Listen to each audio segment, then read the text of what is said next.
Let's get it. 580 Sports Talk is live and direct on a Tuesday.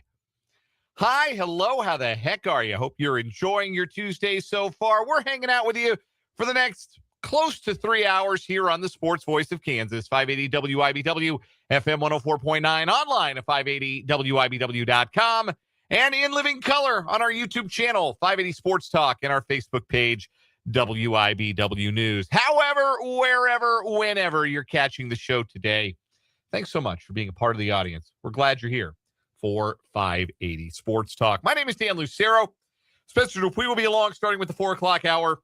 Brendan Dorzinski is off today. He's got Washburn basketball. Washburn women are at home tonight against Truman State. Washburn men earlier today, winners out in San Antonio over Lubbock Christian. A pretty good day to celebrate being ranked #1 in the country. How about that? Capital City of Kansas, home to the best Division II men's basketball team in the land. Washburn #1 in the poll, and they backed it up today with a 12-point win over the 7th-ranked team in the country, Lubbock Christian. So Brendan's got Washburn hoops tonight. No Brendan today. Spencer again will be along in the 4 o'clock hour, and I will duck out for some high school hoops tonight here on the Sports Voice of Kansas. It's our final Tuesday night hoops doubleheader of 2025, and it's the war on 24. There are so many rivalries across the state of Kansas, but there is only one war. Rossville at Silver Lake tonight. Yours truly and the coach, Larry Latimer, will be at Silver Lake for the games tonight. Girls contest scheduled to start at approximately 6 o'clock, which means we'll go on the air approximately 15 minutes before that with our pregame coverage, the boys game to follow. Tuesday Night Hoops, presented by Bob Schwartz Financial tonight here on 580 WIBW and FM 104.9. So I'll dip out after the 4 o'clock hour, and Spencer will carry you the rest of the way. We've got no shortage of things to discuss. That is usually the case. I don't know that we've ever gone into a show with a shortage of things to discuss. It's a nice part as I knock my microphone off its moorings. That's a nice start. It's a nice advantage of being where we are, where, you know, we get to talk Jayhawks, we get to talk Wildcats, we get to talk Chiefs, we get to talk Royals. We don't have to just be one thing. We can be a lot of things. And today we're going to be a lot of things. We're going to talk some Chiefs. Last week on this day, with the season looking likely to end up a failure, I was critical of the Chiefs' free agent process entering the year. But taking a broader view for the entire team building process of 2025, is there anything that the Chiefs could have done differently? And with the benefit of 2020 hindsight, trying to be as fair as we can to Brett Veach and Andy Reid and the rest of the Chiefs brass, what reasonably could have been different? What reasonably did the Chiefs have control over that could have made 2025 different? We'll get into that. Also, Rich Eisen said this on his national radio program yesterday, that people who watch the NFL nationwide don't realize how much they're going to miss having the Chiefs around in the playoffs until they get to the playoffs, that the NFL will miss having the Chiefs in the playoffs. That is 100% true. I think Rich nailed it. And I think there's one very obvious reason why. That, you know, I thought I understood how much people didn't like the Chiefs because nobody likes a winner. And I try to, you know, take context and have a proper perspective, because a lot of the stuff that is anti-Chiefs that I get in my line of sight is from Bronco fans, and they would hate the Chiefs if they win 0-17 every year. They would still hate the Chiefs. That's being a fan of another AFC West team. So I try to, you know, take that with the appropriate amount of salt. And even with that, I thought I had an understanding of how much people do not like the Kansas City Chiefs because they are a winner, and people get tired of winners. People love a winner at first and they get tired of winners. That's the life cycle of a dynasty. People like Tom Brady when he won that first Super Bowl. Man, they put him on the cover of People magazine. He was an extremely popular guy. winds of change shifted over the next 20 years on public opinion about Tom Brady. But again, I thought I had an appreciation for how much people, like the level of dislike for the Chiefs. And then Patrick Mahomes tore his ACL, and I realized, oh, this is and this is just, also a product of where online discourse lives in the year 2025. But yeah, people hate the Chiefs way more than I realized, way more. But every one of those people, if they have to admit it, they're a little less invested in the playoffs. If they don't have a favorite team playing, they are less invested without the Chiefs to root against. So we'll get into that. Also, the latest on Patrick Mahomes and his ACL injury. So plenty of Chiefs to get into today as we start the program. Going to get into some Royals talk today. I'm glad they're doing something right as the Chiefs season becomes meaningless. The Royals have added to their outfield mix. They've signed Lane Thomas. They've acquired Isaac Collins in a trade with the Brewers. Is that enough? Could they, instead of slobbering and chomping at the bit to give up the store for Jarren Duran, could they benefit instead from pivoting their attention to some other areas of the roster? Do they have a good enough outfield mix to feel improved on last season? Frankly, it doesn't take much, right? Like you and me combined, you listening to this, unless you listening to this is like Drew Waters or John Rave for whatever reason, in which case, hi guys, thanks for listening.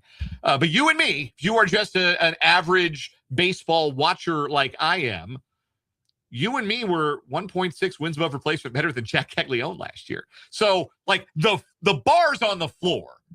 Have the Royals exceeded it by enough with the moves they've already made? Do they need to go trade a pitcher for Jarren Duran as badly as it seems like they want to? We'll get into that later in the show. So we got some Royals to talk about. We got some Jayhawks to talk about today. So much, I'm not even sure we're going to get to it all that we could talk about today with our Jayhawk insider, Michael Swain of Fog.net, part of the 24/7 Sports Network. He'll join us at the bottom of the 4 o'clock hour, like he does every Tuesday for Jayhawk Weekly. Get his thoughts on KU Hoops, their big win in Raleigh, the Melvin Council game, where Darren Peterson goes from here, and also a look at some early portal discussions for KU football. That's all coming up. Michael Swain at the bottom of the 4 o'clock hour. And in the 5 o'clock hour, Spencer's going to have a little free time to stretch his legs because I'll be on my way to Silver Lake. He might do a little Ask Me Anything. Might flip Random Question Tuesday on its head and do a little bit of that with you folks listening to the show. Plus, we'll have our headlines. We got another round of What Is Wrong With You. All that coming up on the program today. You can interact with the show one of 3 different ways. There's the text line, 785-272-9429. That's 785-272-9429. You can also hop in the YouTube comments and live chat with us. We're live from 3 to 6 Central every day on our YouTube channel, 580 Sports Talk. If you never checked it out before, no day like today. Come on. We're just about to Christmas. We're 9 days until Christmas. You're not doing any real work. Unless you're like in charge of getting Christmas presents out to people, in which case you are doing some very real work, but you're not really working at your desk job, right? Like you're not taking a whole lot of like sales calls or calls from people trying to sell you something. So get on the live chat. Get on the live chat on our YouTube channel, 580 Sports Talk. Subscribe to the channel if you have yet to do so, and interact with your fellow listeners. Help grow that 580 Sports Talk community. Mark H. in the chat today. Good to see you. Know that there will be more following as we go along on the program. You can also leave a comment on the live Facebook stream. Name of the Facebook page is 580 Sports Talk, and you can leave comments in there. Questions, comments, concerns we can get to on the show. That's how you interact with the program. That's how you make the show better. The text line, 785-272-9429, 580 Sports Talk on YouTube, WIBW News on Facebook. Had a little bit of time now to process that the Chiefs season is over, that Patrick Mahomes' season is over, that there are 3 games left for the Chiefs to play, 2 of them against the absolute dregs of the NFL. That's one of the problems. There are a lot of people out there saying, well, the Chiefs should just tank, throw in the towel, go 6-11, who cares? And on the one hand, yes. On the other hand, I think you see less tanking, like outright not caring, giving up on games, not playing to win in the NFL because, well, it's a shorter career. You only get so many opportunities to go out and make plays on an NFL Sunday. So I think you get less buy-in for quote unquote tanking as a result. And the other part of it is if the Chiefs are going to tank, they're going to have to out tank the Tennessee Titans and Las Vegas Raiders. Good luck with that. But there's a possibility that they do and they end up 6-11. And we'll talk a little bit later on in the week about which players have something to play for, which players aren't going to be tanking, because if they do, it might be their careers that get tanked if they don't play well, if they don't show something in the final 3 weeks. But had enough time to process that that's where we're at, that after 10 consecutive playoff appearances, 7 consecutive AFC championship games, that there won't even be a playoff berth for these Chiefs. And last week, I pointed the finger pretty squarely at the free agency class as being one of the biggest failures in constructing the 2025 Chiefs. And look, I stand by what I said. The Christian Fulton signing is an all-time misfire. That's one of the worst free agent signings in Chiefs history, all things considered. They gave him real money. He doesn't play. Doesn't play. Elijah Mitchell signing, that was a waste of everyone's time, including his, frankly. The Mike Pennell and Derek Nottie, we want you, actually we don't, well, now actually maybe we do. Those sagas were just deeply strange. So Brad Veach Company, they did. They spit the bit with their free agent class. They allocated resources to the wrong guys. Jalen Moore is the one guy you can look at and say, well, he's the one guy you can look at and have a discussion about whether or not that was a wise allocation of resources. And I'll bring this conversation back to the offensive line a little bit. But of those free agent funds, how could they realistically have been spent differently in the offseason?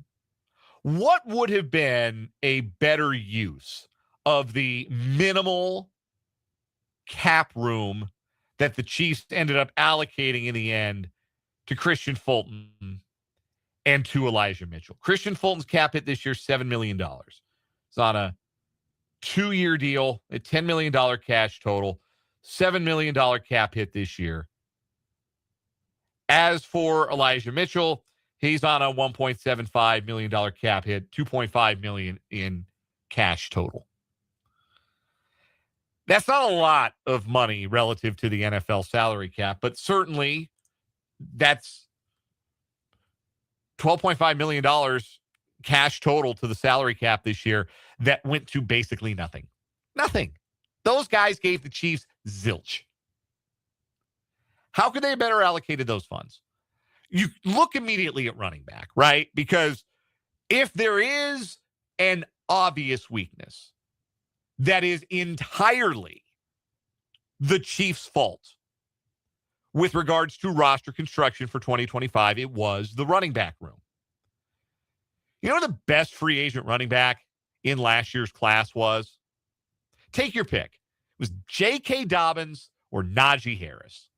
I've never thought Najee Harris was good, even though he was the 1,000-yard guy in Pittsburgh. That was more about volume than it was about actual productivity. And J.K. Dobbins always gets hurt. He got off to a great start in Denver this year. What happened to him midway through the season? You guessed it, season-ending injury.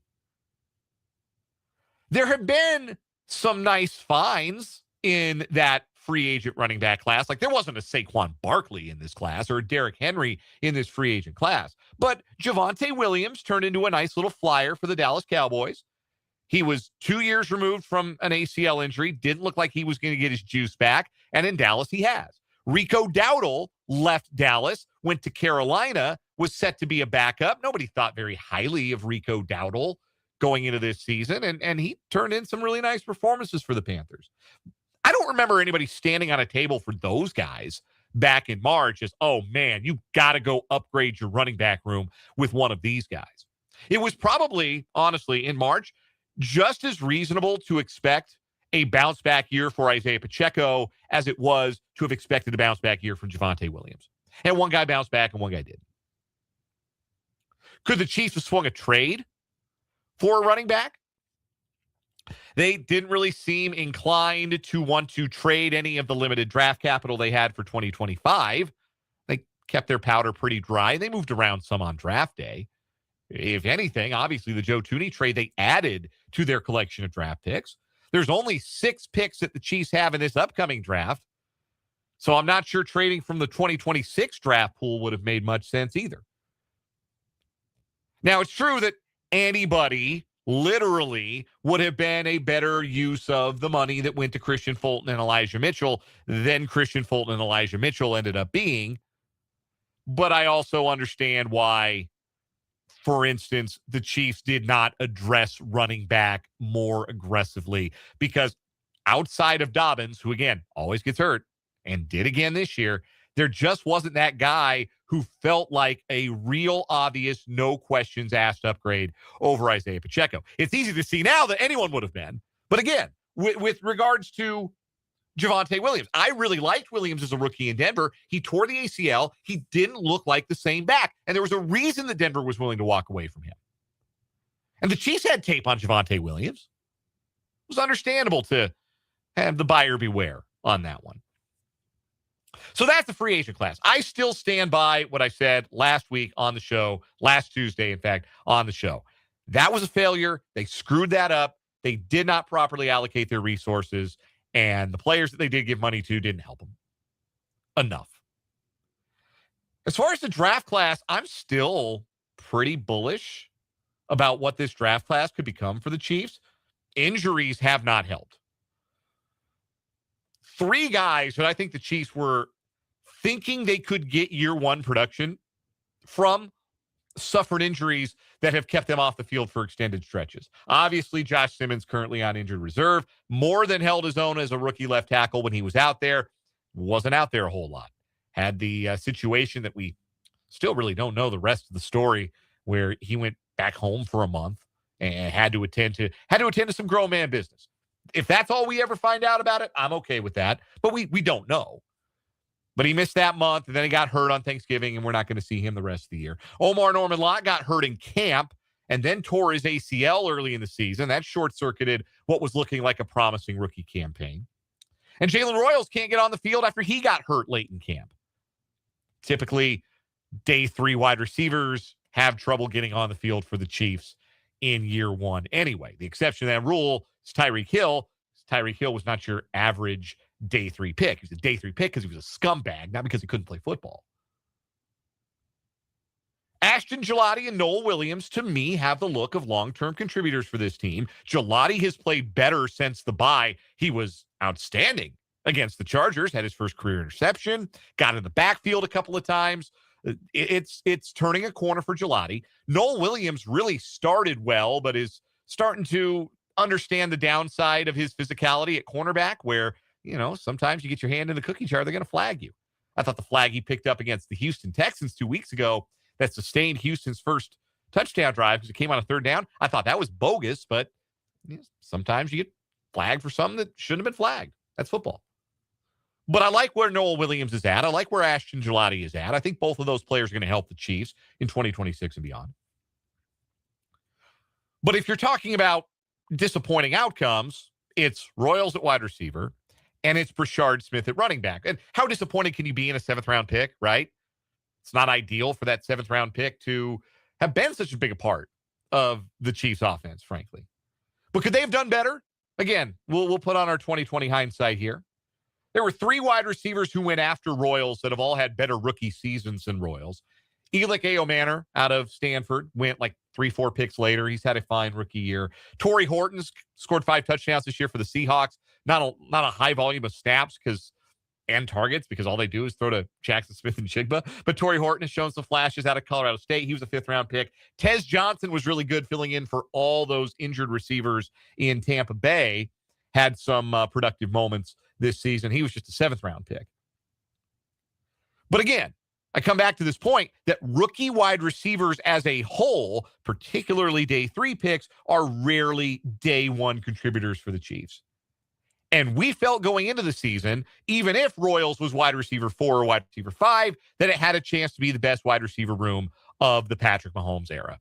But what turned out to have happened was that Rashee Rice was a wide receiver coming back from an ACL injury and one who got suspended and missed 6 games. Xavier Worthy has been hurt all season. He has, I think, been on the field for 3 healthy snaps, fully healthy snaps, before he got steamrolled by Travis Kelce in Brazil on the opening drive of the season. And Jalen Royals' own injury has kept him from being able to see the field. Running back, there were 2 seventh-round running backs taken out of Rashard Smith who would have been a little helpful to the cause for the Chiefs. Kyle Monangai from Rutgers went to the Bears, and Ja'Cory Krosky-Merritt went to the Commanders. Both had more running back experience and would have been better fits. That's a misevaluation in the running back room where the Chiefs were banking on a bounce back from Pacheco and not feeling like they were going to need a lot of production from running back 3 and below. So they thought, well, we'll take Rashard Smith. We like his measurables better. He's a better fit with what we do, and we can develop him in year 1. He can be a strictly developmental player. It turned out they needed a little bit more than that at running back, and there was more available, and Chiefs went in a different direction. I still think Rashard Smith is at least intriguing, but Monangai and Krosky-Merritt would have contributed more to the 2025 Chiefs. But I keep coming back to this at the end of the day. When it comes to how the Chiefs built a roster for 2025, there was an obvious top priority. Everything else took a backseat to repairing and replenishing the offensive line, which was not going to be an easy feat, especially considering you traded an all-pro left tackle for a 4th-round draft pick. But that was the mission for the Chiefs, just like it was after they got sandblasted by Tampa Bay in Super Bowl 55 when they couldn't block anybody. It was the same for the Chiefs going into this year. They had to put a better front 5 in front of Patrick Mahomes. And you know what? I kind of think they succeeded. Josh Simmons looks like a long-term answer at left tackle. Kingsley Suamataia, we haven't talked about him all year. He was about one of the only guys we were talking about in preseason because, it didn't look good for Kingsley in the preseason. And then the rubber met the road, and Kingsley Suamataia, as it turns out, not bad at this whole left guard thing. Pro Football Focus ranks him 26th out of 77 guards when it comes to season grades, and 14th out of 77 as a pass blocker. Kid was a quick study this year. If anything, he's been not as good as I thought as a run blocker, though I do wonder how much of that is the guys he's blocking for. But Kingsley has impressed me at left guard. I think that's a long-term solution there, at least a solution for the next couple of seasons. Creed Humphrey and Trey Smith, when on the field, are Creed Humphrey and Trey Smith, and I mean that as a compliment. Jawan Taylor, when on the field, is Jawan Taylor, and I mean that both as a compliment and in a derogatory fashion. But if that's your 5, and that's all together, you're in decent shape. And the Chiefs were in decent shape. And in the brief moment when all those guys were on the field together, the Chiefs offense operated at a fairly high level. And then when Simmons had to step away, Jalen Moore was there. Can you imagine what that stretch where the Chiefs went from 1-3 to 5-3? Can you imagine what that stretch would have looked like if that had been Wanye Morris at left tackle instead of Jalen Moore? I don't think it would have looked the same. I don't think we would have emerged from that stretch of games with Simmons on the shelf talking about Mahomes is a possible MVP candidate and the Chiefs is the Super Bowl favorites in the AFC. So Jalen Moore's signing, I think that worked out about as well as it could have worked out. He didn't end up needing to start on day 1 because the Chiefs happened into Josh Simmons and he happened to be ready to play. But the Chiefs think we're going to get caught with their pants down at tackle again. They made sure of that. And then all of the tackles got hurt. And they got caught with their pants down Anyway, Brett Veach made a plan and the football gods laughed in his face.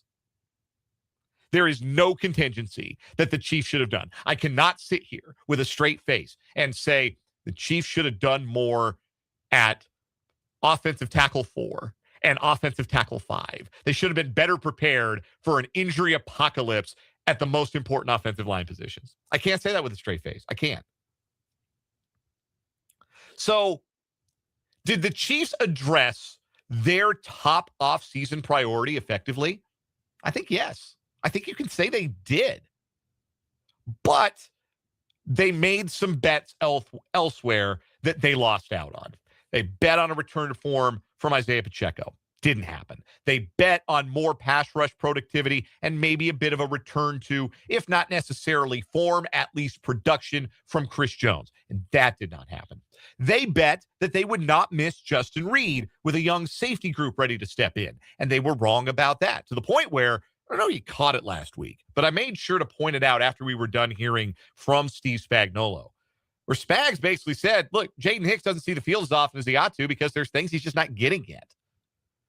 Which, if he were a rookie, that'd be one thing. He's in year 2. That's a little concerning now. I think they thought that was not going to be the case for Jaden Hicks. He and Brian Cook were going to be able to handle business, and that has not happened. And, of course, they made the same bet every team makes on health, and they got burnt there too, and that's nobody's fault but the game. You charge that to the game. So do I think that Brett Veach is a total failure, that all of this is on him, he deserves to lose his job, anything like that? I've seen some of that reaction. It's out there. No, I don't. They screwed some things up. They made some bets that really didn't pay off. They felt like if they addressed the offensive line and kept continuity everywhere else, they could call it good. And they were wrong. They were wrong, and there's no more football for the Chiefs after January 3rd. 4th. Yeah, well, it depends on when they're not flexing a Chiefs-Raiders, a meaningless Chiefs-Raiders game to that Saturday. So, yeah, January 4th, that'll be it.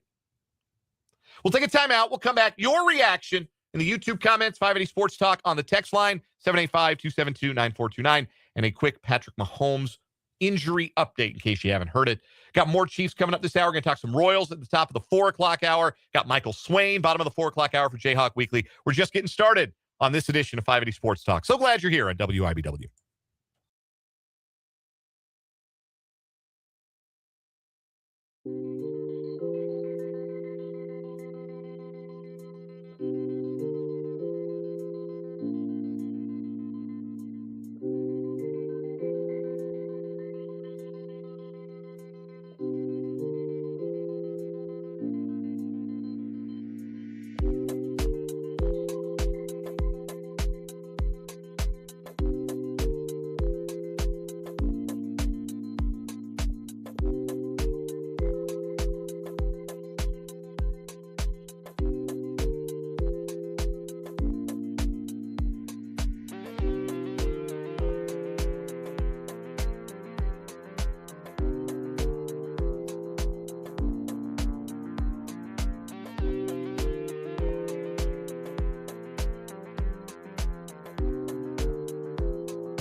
3:37 on 580 Sports Talk. We're just getting started on this Tuesday. A little bit of breaking news within the last 20 minutes. Multiple sources have confirmed that Kansas State's leading wide receiver, Jace Brown, intends to enter the transfer portal. You're never surprised when a player enters the portal after a coaching change. Obviously, last year it was a whole saga where Brown hardly played down the stretch, and a lot of people just assumed he was gone before he did decide to come back for this previous season. Bit of a star-crossed year for Jace, dealt with some injuries and the deterioration of the passing scheme. But I think a lot of people thought that bringing Colin Klein in might excite Jace Brown, convince him to stay for one more year, but that doesn't look like that's going to be the case. So multiple sources, I saw it first from ESPN's Pete Thamel, indicating that Jace Brown will enter the transfer portal. Spencer, I'm sure we'll have some thoughts on that when we get around to headlines. We'll talk to Tim Fitzgerald at GoPowerCat.com about that tomorrow on 580 Sports Talk. Patrick Mahomes had surgery last night on his torn ACL in his left knee. He also had his LCL repaired. That's of the alphabet soup of ligaments. That seems to be the one that is the most overlooked. Everybody knows the ACL, the MCL, the PCL, and the LCL in there, the lateral collateral ligament. That one's not like the killer injury. Typically, your rehab and to return recovery process on that is like 3 months. And he'll be rehabbing it while he rehabs his ACL. So it shouldn't add to the length of his rehab. It's all speculation right now. Everybody is speculating. Everybody has an opinion. You could look back at examples from past history. Robert Griffin III tore up his knee, 2012 playoff game against the Seahawks, came back week 1 the next year. Flip side, 2022, Kyler Murray tore his ACL in December, didn't return until November. Based on everything I know about Kyler Murray and Patrick Mahomes, who do I think will attack their rehab harder? Mahomes. Who do I think will spend less time playing Call of Duty while they're supposed to be rehabbing? Patrick Mahomes. That's maybe an unfair shot at Kyler Murray, but he did that to himself at the end of the day. I wouldn't bet against a week 1 return. Again, this is 2 days after catastrophic knee injury. But if anybody can do it, it's him. I think that's where you place your faith if you are of the hope and belief that the Chiefs can have their franchise quarterback under center for week 1. It's because he's, like the kids say, built different. But they always say it's a 9 to 12 month injury, and 9 months from surgery day would probably be around week 2, middle of week 3 in the NFL season. So, again, we're so early in this, but that's what we know for now with regards to Patrick Mahomes' injury, that there was also an LCL tear in there. That was not quite what Andy Reid had indicated. It was, in fact, not what the Chiefs indicated when they released a statement last night saying that Mahomes had gotten surgery. But there was some other reporting. Adam Schefter today in a video he posted to X seemed to indicate that was something that was out there that people had heard but couldn't confirm until after the surgery got done. It's kind of wild, right? Like, you fly down for a second opinion on your knee, you get that second opinion, and then Patrick just saying, "Hey, can you just do it now? Like, do you have time? Can you fit me in?"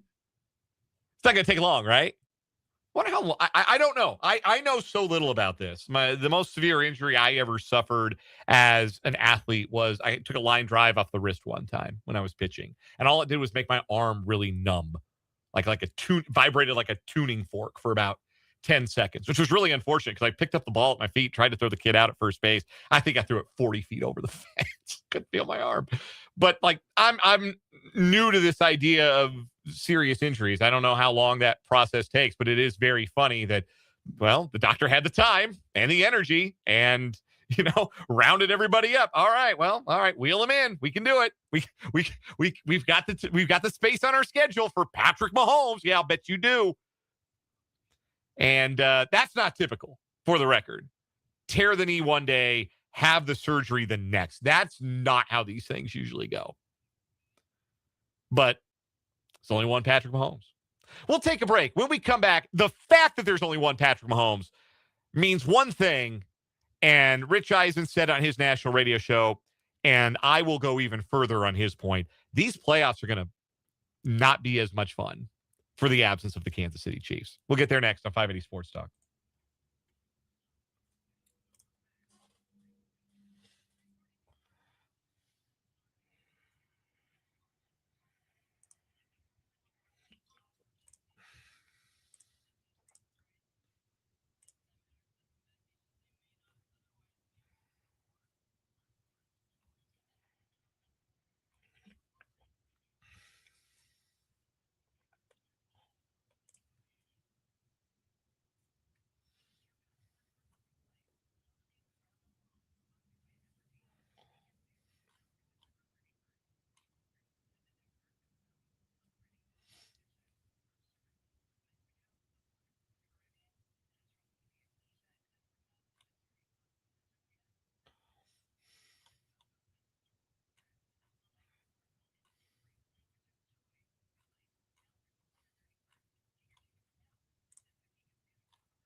Get to a couple of thoughts from the listeners here on 580 Sports Talk. One from the 785 on the text line, which is 785-272-9429, pointing out that the Chiefs have had long-term injuries, multiple long-term injuries throughout the season. Number cited here is 23. I can't say I've seen that number, but it feels right.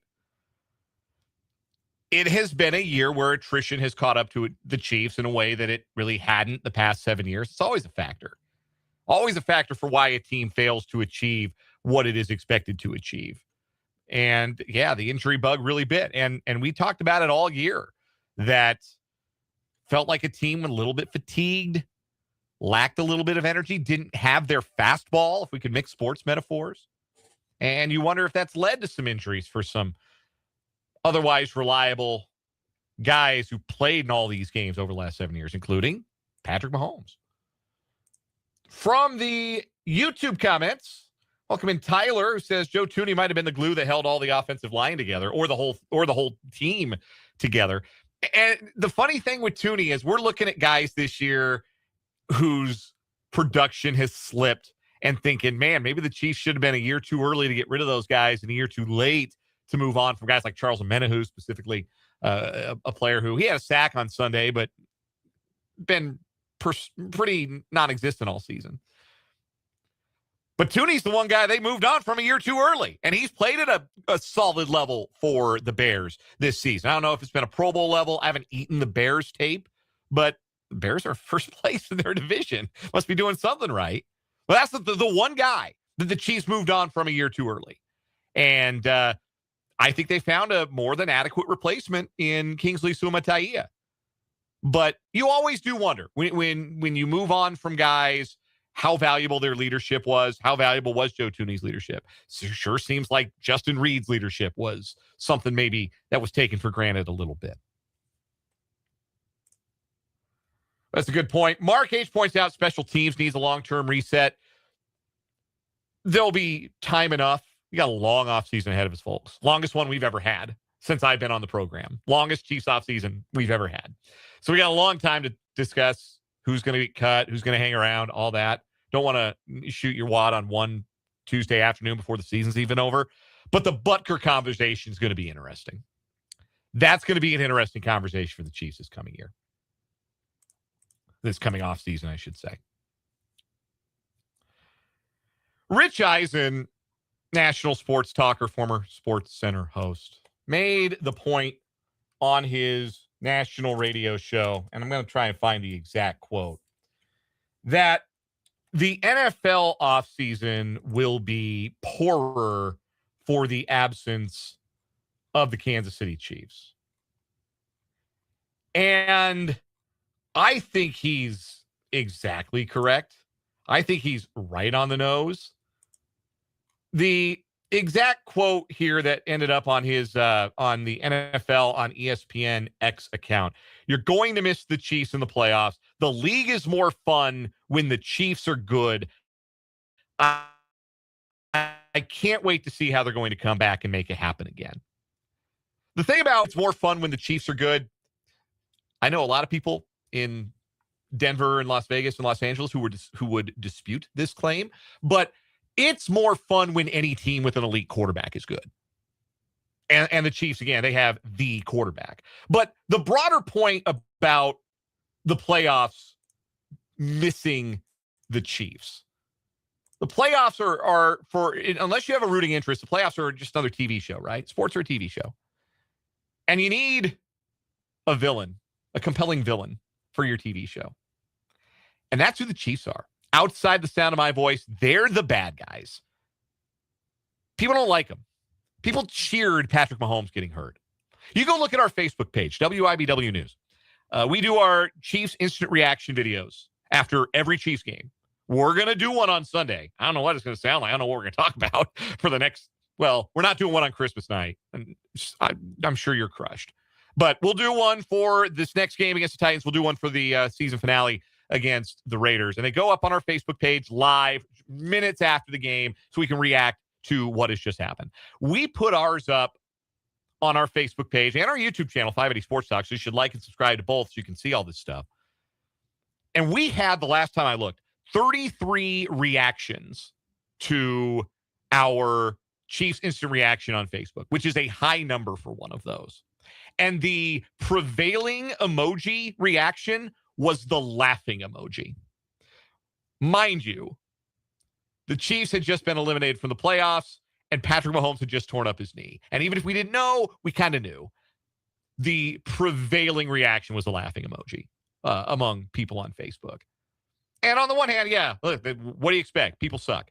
But at the same time, that's the dramatic tension in the NFL playoffs. You have the bad guy, and you have everybody else trying to knock off the bad guy. Who are the compelling characters and stories for these upcoming playoffs? Who are you excited to see chase a ring? I guess in the AFC, you have Buffalo.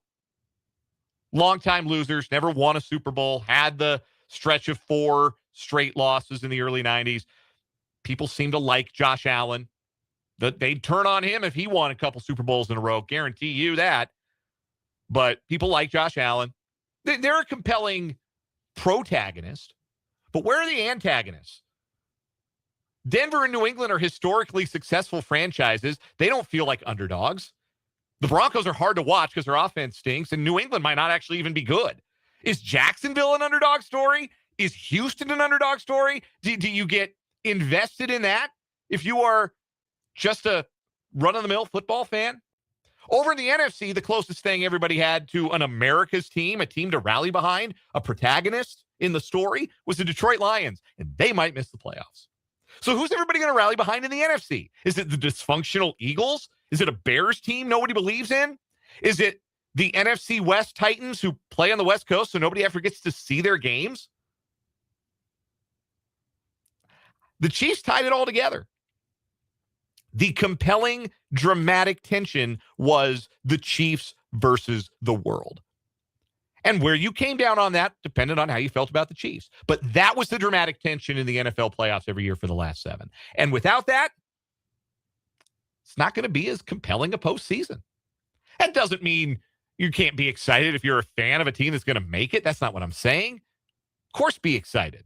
I can't get excited because I know the Seahawks are frauds. But if you've got a team in it, be excited. But if you're just a NFL fan, just love watching the playoffs, I don't think you're going to love watching these playoffs as much because there's just not as much to get excited about. We'll take a break, come back, wrap up the 3 o'clock hour, 580 Sports Talk.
Wrapping up this 3 o'clock hour of 580 Sports Talk.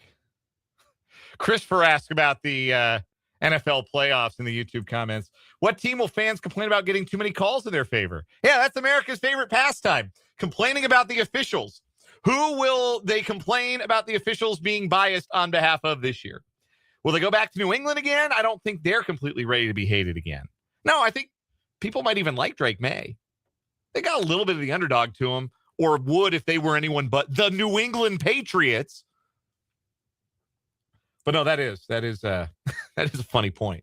Yeah, because there's going to be some controversial calls. And, well, yes, after 7 years of being in the Chiefs or having the Chiefs have them in their back pocket, there's another team that now is the ref's favorite. I can't wait for that discourse. Yeah, real excited about that. Remember, we got high school hoops tonight, 5:45 scheduled pregame, 6 o'clock tip from Silver Lake on the 580 Preps Tuesday night hoops doubleheader presented by Bob Schwartz Financial. Silver Lake in Rossville, War on 24 Hardwood Edition. coming up tonight. In the meantime, coming up in the 4 o'clock hour of the show, have the Royals done enough to address their outfield already? Plus, what is wrong with you? And Jayhawk Weekly with Michael Swain on 580 Sports Talk.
Let's get it. Now, number 2 of 580 Sports Talk on a Tuesday afternoon.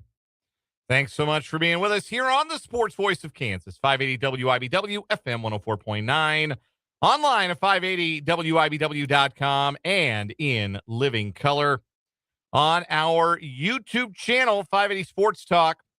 Go subscribe if you have not already. And our Facebook page, WIBW News. Go follow us over there. Like us if you have not already. I am Dan Lucero. Spencer Dupuis is here.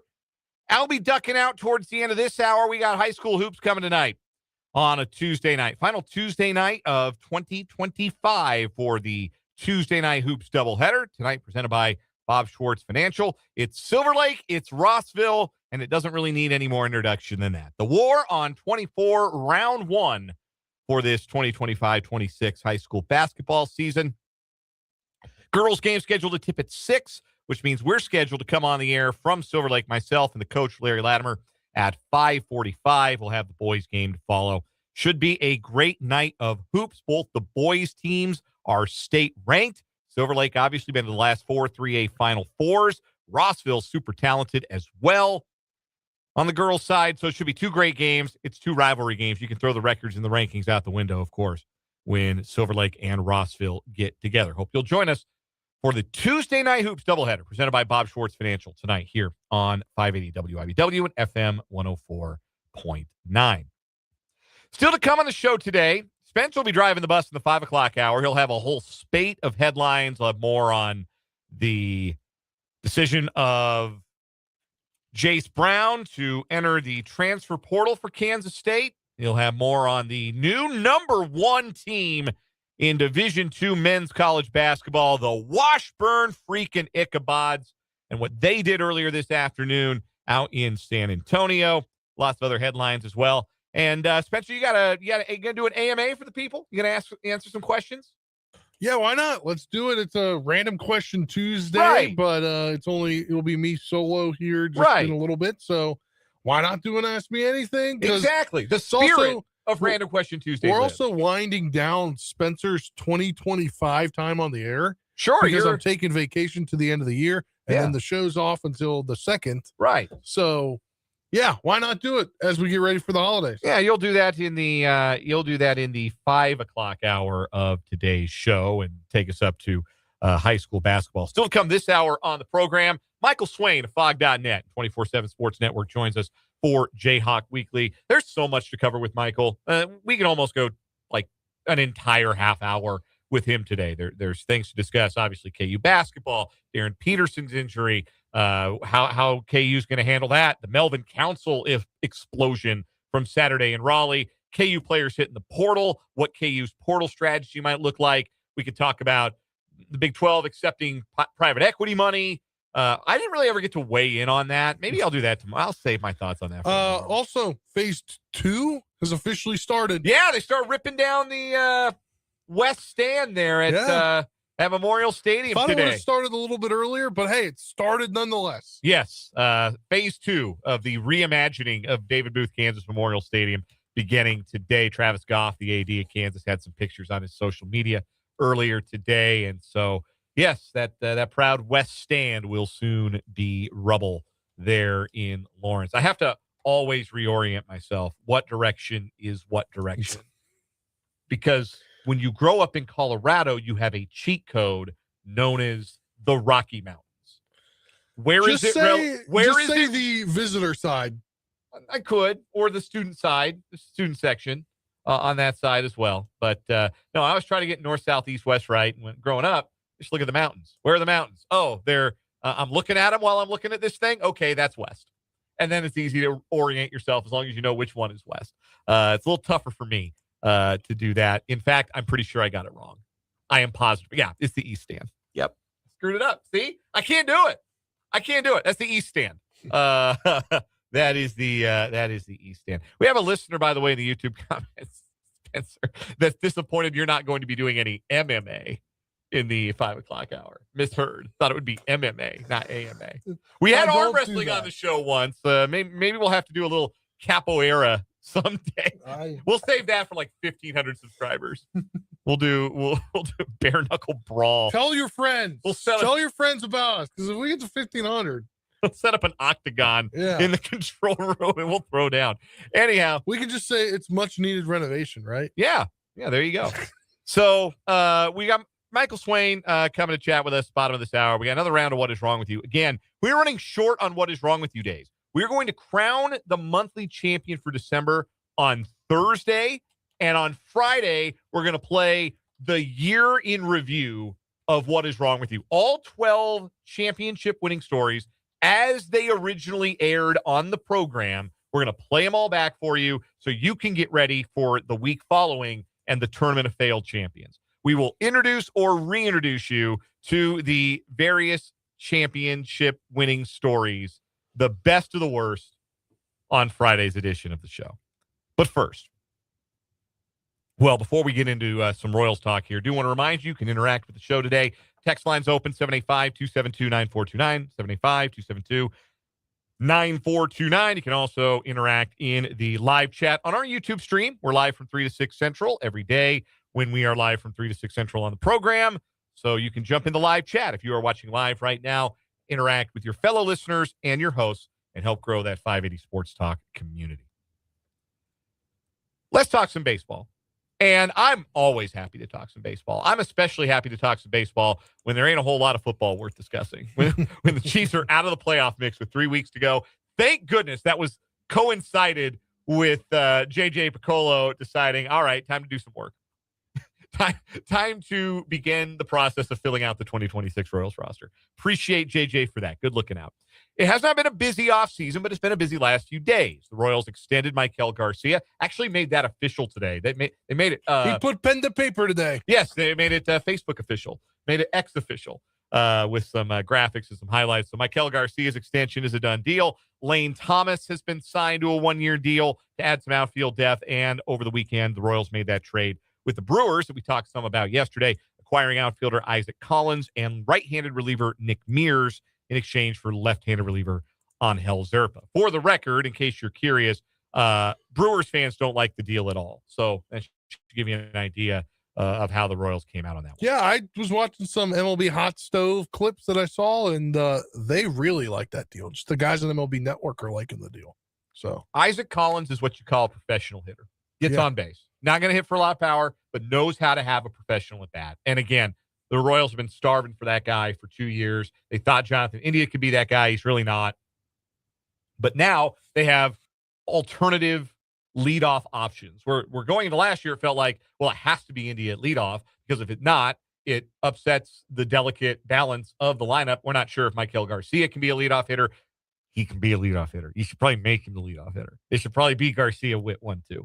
But if you don't want to back Garcia in the middle of the order, you want to use him, or at the top of the order, you want to use him in the middle of the order for whatever reason, you can do that, because Isaac Collins had a .368 on base percentage last year. So it got me to thinking about what the position player mix looks like right now for the Royals. If camp broke today for whatever reason, and the Royals had to play a meaningful baseball game tomorrow, almost wish they would.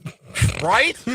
I'm sure there are a lot of people like, hey, man, can't come too soon. 56 days. Do we need to start doing a countdown? We did the Chiefs countdown, right? Countdown to training camp, because the Royals were kind of wavering during the summer. We started our countdown to training camp. We could do a countdown to spring training. Who's wearing 56 for the Royals these days? We could do Reagan's tomorrow. It'd be 55 days. We could do Reagan's. I don't know. It's 100. Well, the MLB or somebody posted a graphic today. 100 days until opening day. Mm-hmm. And then we could do it till opening day. We could start there. Somebody Royals related, not sure if it was a fan or somebody that covers the team, said, you mean 101 because they decided to preemptively move the Royals opening day game back? The Braves did. They did a whole day. They did do that. That was so weird. Yeah. 56 was Hunter Harvey last year. So today is Hunter for Harvey. That very short amount of time. Yes. For the 5 minutes he was healthy.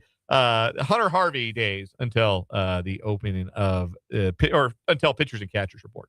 So this is what the 13-player position player mix probably looks like for the Royals. Salvador Perez and Carter Jensen are your catchers. Both of them will be in the lineup as often as the Royals are able to make it so. I have a feeling. Yeah. The way Jensen looked down the stretch, he looks like a guy who needs to be in the lineup every day. Maybe you sit him against some tough lefties, but the kid looks legit. Vinny Pasquantino at first. Jonathan India looks like your second baseman. Bobby Witt Jr. at short. Maikel Garcia at third. Your starting outfielder outfield as it stands from left to right is Isaac Collins, Kyle Isbell, and Jack Caglione. And your bench assortment, aside from Jensen, includes Lane Thomas, Michael Massey, John Rave, and then I don't know. Probably, again, of guys on hand, it's probably Tyler Tolbert. I wouldn't be surprised if they looked to maybe find a more versatile right-handed infield bat because that's something they don't really have coming off the bench. That bench is very left-handed. Rave is left-handed. Jensen's left-handed. Massey's left-handed. But that's the mix right now. So the question that I ask is, have the Royals already done enough? Because the Jarren Duran rumors remain pervasive, that the Royals are just in heat for Jarren Duran and will do whatever it takes, short of trading Cole Reagans for him straight up, thank God, to get Jarren Duran away from the Red Sox. Is that something they need to do? Is that something they need to trade any other pitcher or assortment of minor leaguers for Jarren Duran?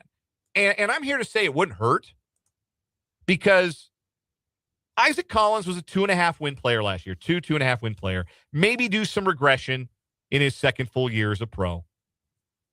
And Jack Caglione he was bad last year by the numbers. He was unlucky. He was a rookie. Understandable that you could bet on a bounce back, but he wasn't very good last year. So the bar is on the floor for what the Royals need to get from their outfield to be better than they were last season. I think they've done that. I think they've accomplished that. I feel better about the outfield mix right now for the Royals than I did it this time last year, where it was like, well, maybe Jonathan India can play left field. And, well, maybe Hunter Renfroe will be fine after showing signs of decline last year. Maybe those will reverse for a player in his 30s. And maybe this will be the year that MJ Melendez doesn't swing and miss at every pitch between his letters and the knees. None of those things ended up being true. And you guys remember, I was maybe the last holder of MJ Melendez stock on planet Earth. I really wanted to believe, man. One good batting practice exhibition. It was all I needed to see. I wanted to believe. It was not worth believing in. Yeah. And the Royals ended up being a total mess. Left field was a disaster all season long. I think the best player they played in left field with any regularity, and they played 15 different guys in left field last year. That is just great. That's an absurd amount. Insane. I think the most valuable by wins above replacement in his time in left field was Drew Waters. I think Isaac Collins is substantially better than Drew Waters. Yeah, not just with the bat, so. but defensively. He was one of the best. He's not got a great arm, but positioning, breaking on batted balls, making plays on batted balls. He was one of the best in the league in outs above average last year. So that's an upgrade in left field. Do you think Jack Caglione gets better? I do. One would hope. Yeah, you better hope so. But, I think Jack Caglione with some better batted ball luck even will at least be 1.5 wins better than he was last year. And if you've upgraded your outfield mix, even if Collins regresses and he's just a 1.5, 2-win player, if you've already upgraded your outfield mix by 3 wins, and that's before you get to Lane Thomas, who I think is going to be a fine platoon partner for Kyle Isbell. If they do it straight up, and I think they should, just Isbell plays against righties, Thomas plays against lefties, Isbell subs in for defense. Maybe you give Thomas some starts in right field if it's a really tough lefty. You don't want to expose Cags to a tough lefty. I think the Royals have done enough to the outfield mix. And I want to couch this and say I would not mind another free agent edition if there was one out there that made sense. Another right-handed bat so that you could platoon both Isbell and Caglione would seem to make some sense. But I don't believe that this is a team that is in position to trade a starting pitcher for an outfielder like they tried to do last year when they dealt Brady Singer for Jonathan India. This should not be a team that is in such a hot hurry to trade pitching depth, because they should have learned from last season that when you think you have enough pitching depth, you don't. Remember going into last year, you had Reagan, Bubich, Lugo, Waka, you had Michael Lorenzen, you had Alec Marsh, you had Kyle Wright, you had Noah Cameron, you had they signed Zach Davies, I think. Like all these guys.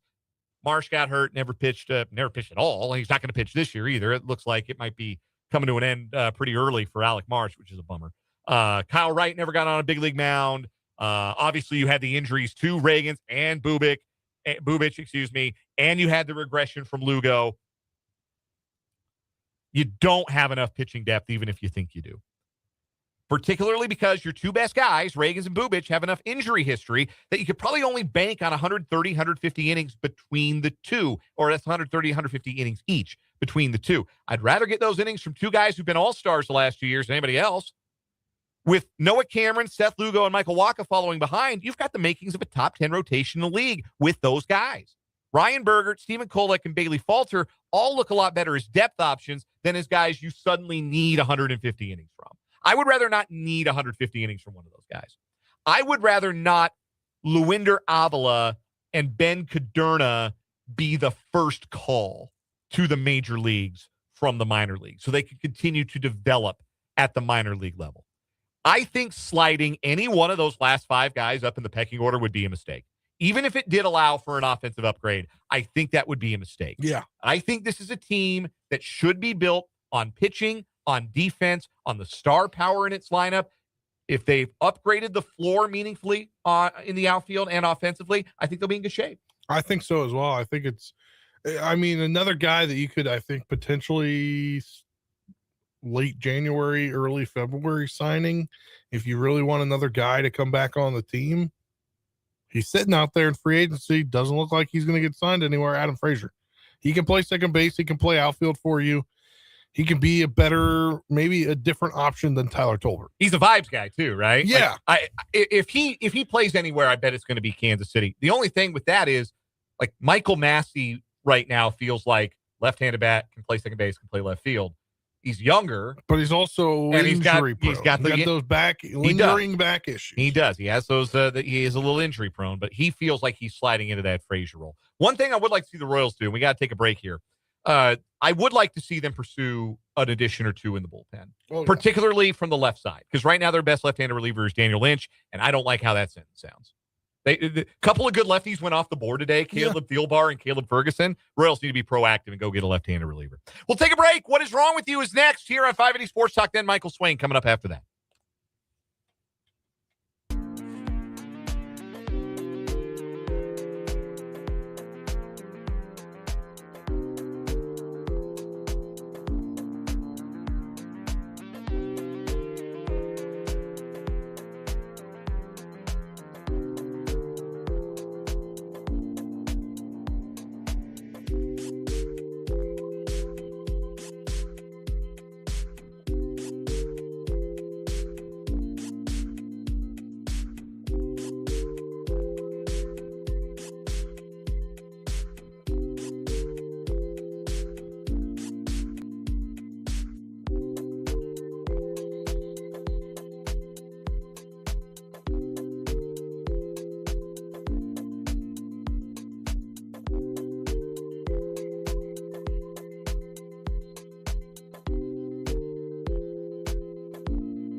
Topeka. What the hell? What the hell? What the hell? What the hell? What the hell? It is What Is Wrong With You time here on 580 Sports Talk. Two new stories competing today. Our final competition week of What Is Wrong With You for the month of December. Again, we're going to crown a December champ on Thursday.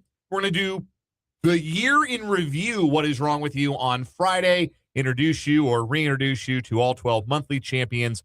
And then the week following, we will have the What Is Wrong With You Tournament of Champions. Our current weekly winner, yesterday's champ, the woman who is suing the IRS because she thinks her dog should be a dependent on her taxes. Yeah, the tax code's really gone to the dogs. I've got a story today from my home state of Colorado. We're going to Commerce City, which is a suburb a little bit north of downtown Denver. And it was a week of typical activity, mostly for the Commerce City Police Department. There were over 300 calls, but one of them stood out as truly bizarre. Overnight Friday into Saturday, the police department said a man allegedly crawled under a gate into the police department's secured parking lot and managed to get inside and steal a police vehicle.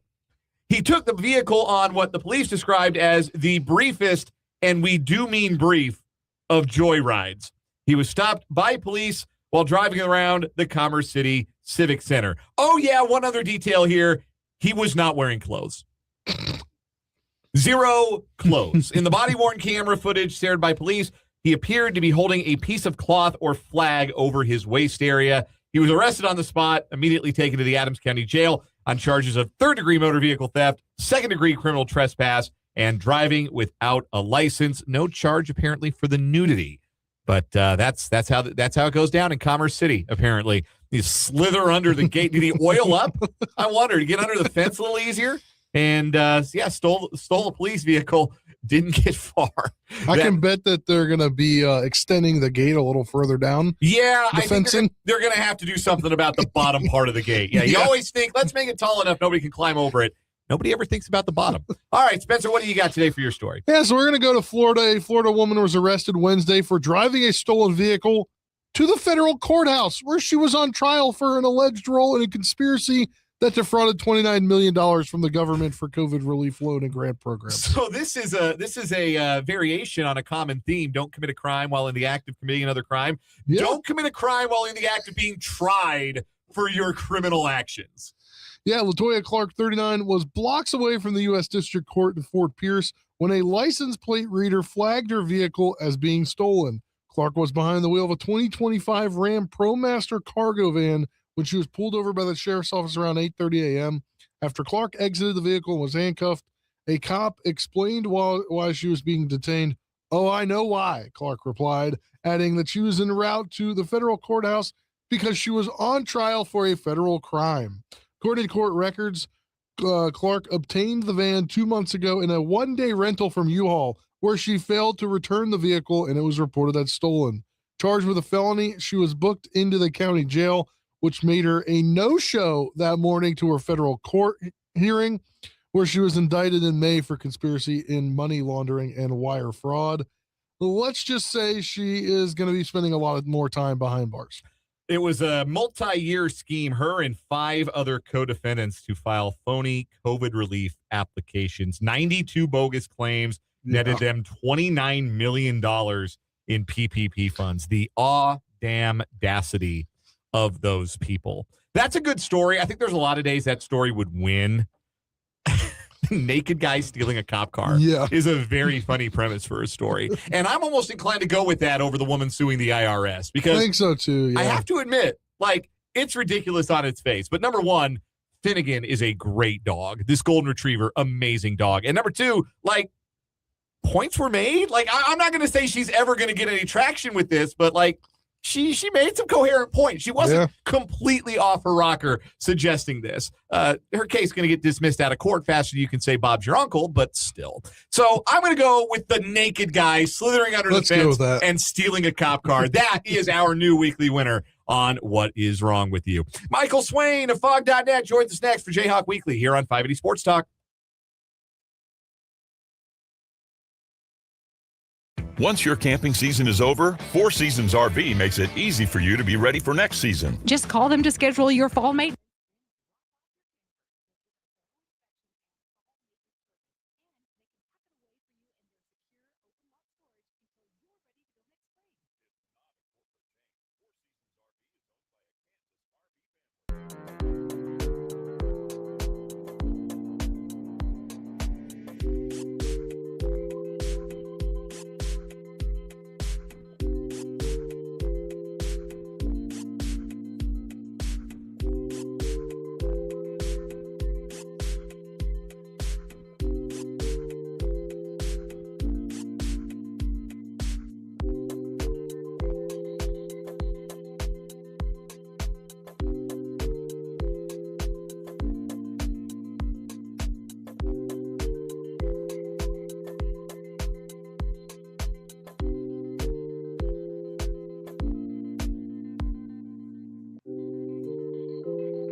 We are joined on the Fleming Place Wine and Spirits hotline by Michael Swain of Fog.net, part of the 24/7 Sports Network.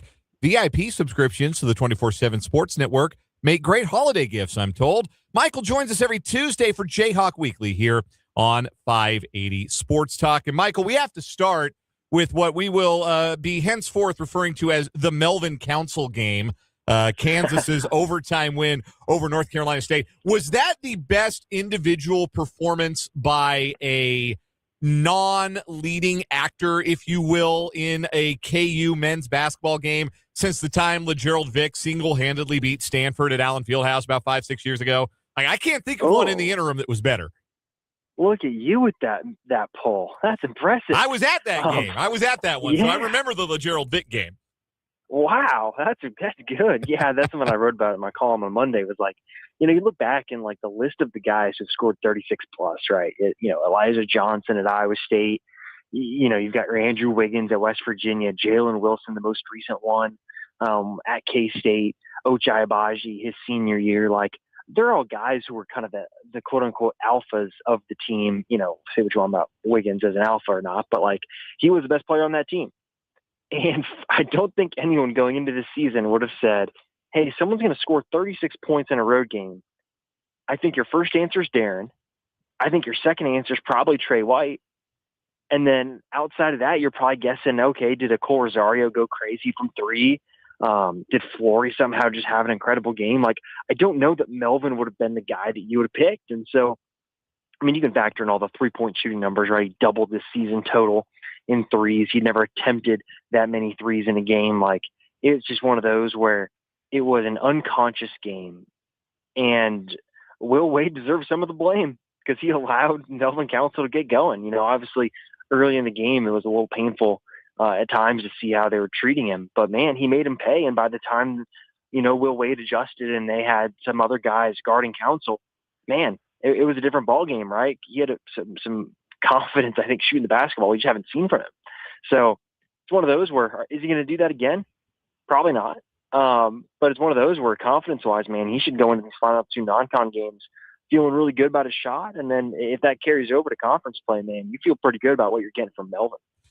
Obviously, with the recency bias, it's tough to maybe come to a full accounting of this answer or an accurate accounting of this answer. But do you think Kansas, by and large, has gotten what they expected from Melvin Council when they got him out of the portal from St. Bonaventure? Do you think they've gotten a little more, a little less? What do you think so far has been the sum feeling about the Melvin Council experience? I'd say it's been about what they expected. Of course, I don't think they were expecting a 36-point game from him. But I think just top to bottom, if you look throughout the course of non-conference play, what has Melvin offered you? I think it's the exact role that you depicted when you brought him in. Hey, if Darren is not on the court, who is the guy that can handle the basketball? Well, it's Melvin. Well, okay, hey, when Darren's on the court, who's guarding the other team's best player? Or best guard, I should say. Well, it's Melvin, and he's done that. And what I think has been so impressive is just the volume of minutes he's played. And Bill Self talked about this a little bit, you know, yesterday, and something I've written about a little bit on our message board is like the amount of minutes he is playing is just absurd. It really is. And the fact that he's handling the ball as much as he is, and the fact that his assist to turnover ratio this season has been what it is, he's just got an impressive engine. Like, I'd love to see him run a marathon, because I think he could do it in a really impressive time. That's the type of engine he has. And I think that's exactly what, when you got him, what you were expecting to get, right? It's a guy who can handle the ball a lot, can take on a lot of responsibility, whether it be you need him to create further some games. Sure, he can do that. He's certainly not afraid to shoot, for better or for worse. And so I think top to bottom, you look at the role they envisioned for him. I think he has fit into that well, and I think he has checked a lot of those boxes that they were hoping to check when they added him. Michael Swain of Fog.net, part of the 24/7 Sports Network, joining us here in the Fleming Place Wine and Spirits Hotline on 580 Sports Talk. This is Jayhawk Weekly on the program. We do it every Tuesday at this time. Obviously, the other headline coming out of the win over North Carolina State and Raleigh on Saturday was the premature departure of Darren Peterson, leaving the game with about 2 minutes left in regulation. After the game, Bill Self saying he just tightened up, his hamstring tightened up. It feels more in line with the previous issues he had with cramps than a continuation of the hamstring injury that directly kept him out 7 games. And this is a awkward thing to talk about because it doesn't feel like there's an obvious answer for this, or at least not one that Kansas has found. But what are the next steps for Peterson right now? Is it just simply a matter of they have to shut him down until he can get all the way healthy? Or is there a hope that there's a workaround for this and that eventually a solution will come around that's going to allow DP to play pain-free for the minutes that KU needs him to play? Yeah, I mean, man, go all place with this. I think first and foremost, right, you look what Bill Self said post-game, right, where you quoted him accurately. Right? He said it's tightness in his hamstring and the rest of his legs. And then he comes out yesterday and says, well, actually, and after the game, he he provided the caveat to, like, I've not talked to the doctors yet. So that was him assuming, you'd like to think. And then he comes out yesterday and says, oh, actually, you know, the doctors never said hamstring once to me. They said it was quad cramps. And, like, if you're watching the game on TV and you weren't there in person, right, you saw them working on his quads, right? He had the Theragun thing that Jay Williams was so enamored with, and he was working on it all game. And so it's one of those where if it is indeed cramps, you almost say you just got to keep playing through it until it's one of those situations where you can kind of play through it, where your body builds up kind of that capacity to have that much volume of minutes and be able to complete a full basketball game. Because he's not. Right? So far this season, Dan Peterson has not completed a basketball game. right? Self took him out early against North Carolina. He obviously did not finish the game against Louisville. Green Bay, he didn't. And then you look at Missouri, didn't finish, and then NC State. Like, the guy's basketball game this year. And so it's one of those where you look at it and say, man, is the best route forward going to be him just having to build it up and play kind of those minutes? Maybe. I really don't know what the solution is, because it's different than, okay, well, he tweaked his hamstring again. Yeah, you got to sit him down for another 3 weeks. Like, if it's just cramps, like, you'd like to think that the doctors that KU has access to, and KU is not afraid to go to NBA people too. Like, I remember when Kevin McCullough had his knee injury going on, like, they sent him to NBA personnel, like, in the medical field, to get looked at. And so KU's got access to all sorts of people that can help with this. And so it's just one of those where it's so bewildering that this continues to be an issue. And so I'll tell you what I'm watching for tonight. First of all, is Darren playing?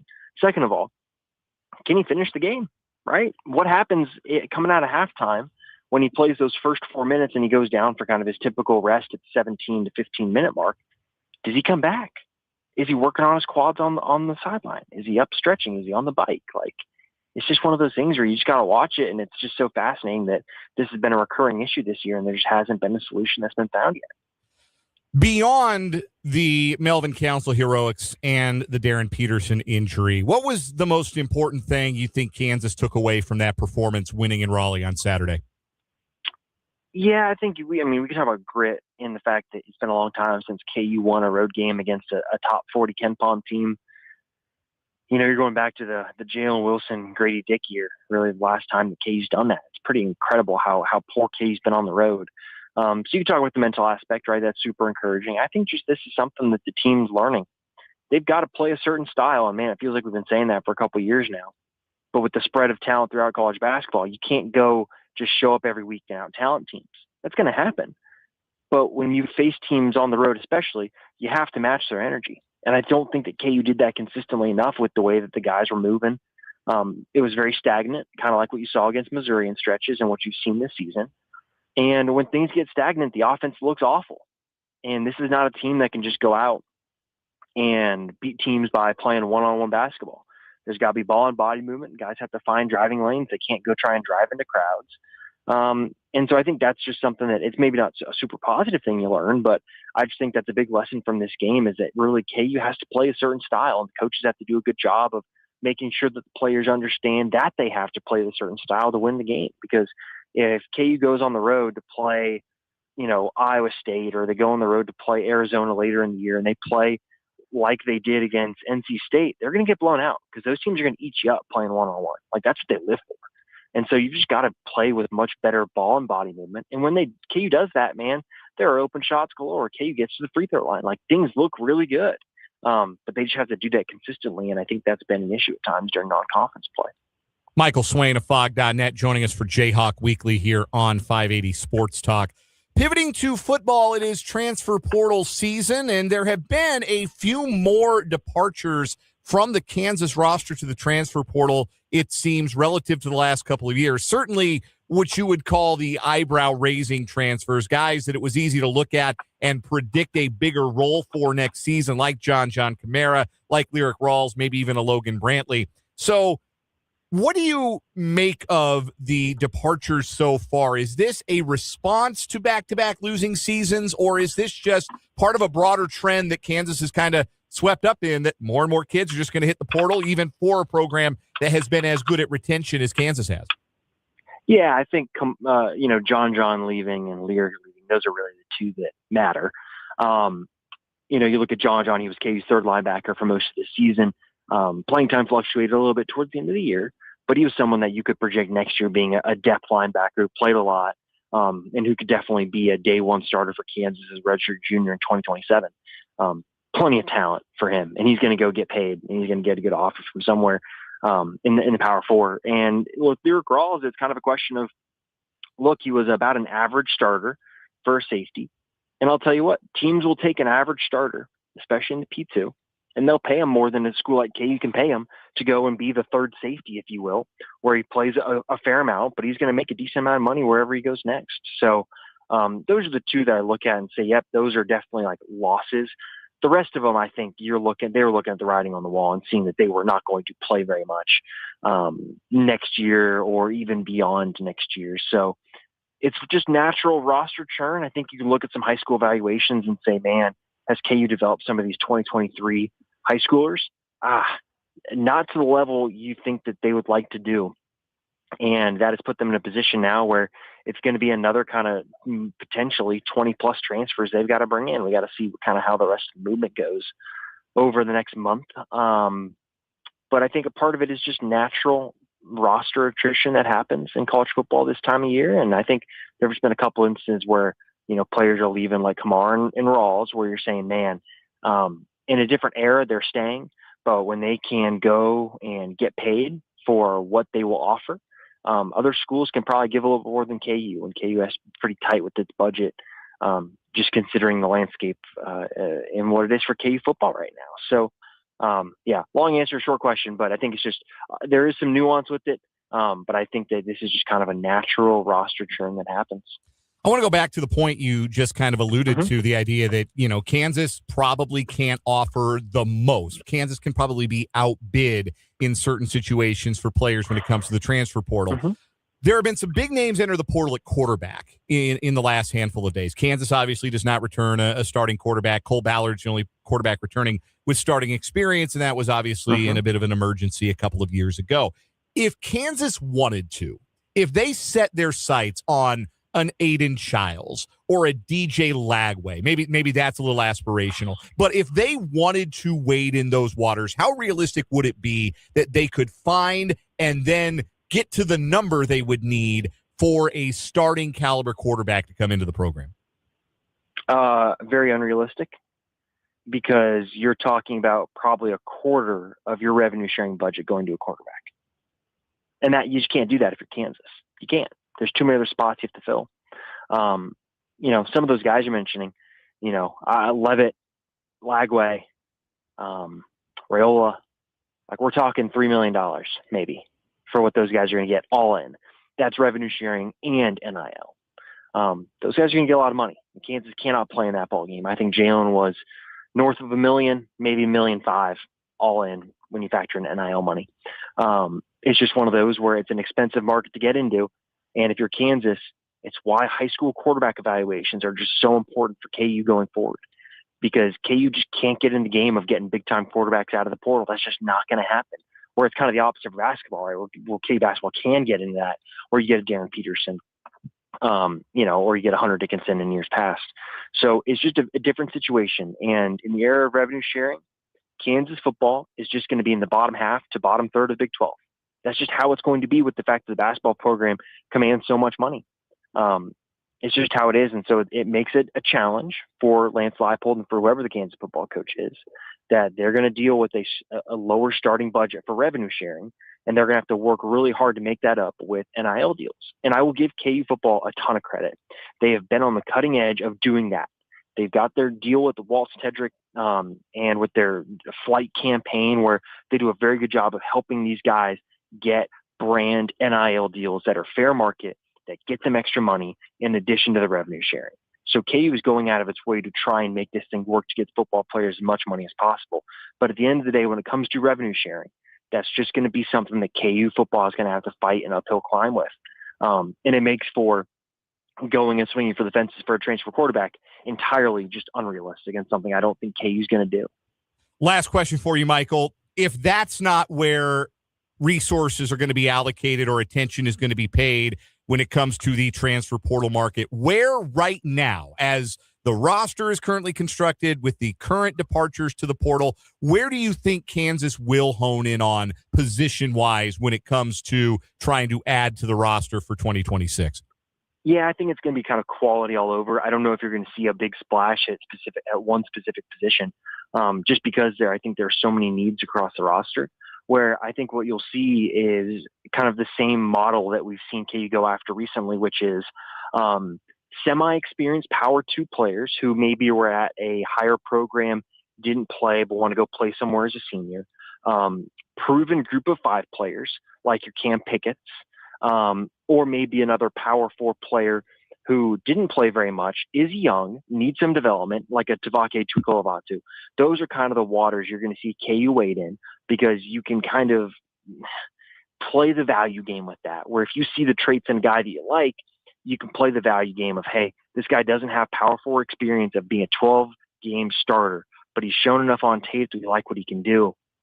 And those are the types of players KU's going to go after. I just don't know if there's going to be a 20-person transfer class full of guys that have Power 4 experience, because guys that go in the portal right now and are 12-game starters that produced for a Power 4, Power 2 team, those guys command a lot of money. A lot of times what's happening right now is you're kind of trading twos. And so I think there's going to be some of that where KU's going to get in that market and try and find the value in that. And really, I think across the roster, I think you're going to see most position groups are going to add at least one transfer, maybe two at some. And that's going to create a spot where I think there's just the money's going to be much more spread across the roster rather than being invested into one or two or, 7 players total. Outstanding insight, as always, from Michael Swain, who covers the Kansas Jayhawks for Fog.net, part of the 24/7 Sports Network.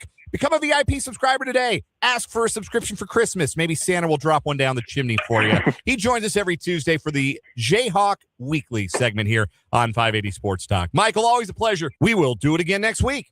Thanks. That is Michael Swain. We'll take a timeout, come back. Spencer's got you the rest of the way on this edition of 580 Sports Talk.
Youngest in command, moving here with you for the next, call it 15 minutes or so till we send things out to the War on 24 Hoops Edition round 1 for the season. The last 580 Preps Tuesday night hoops action of 2025.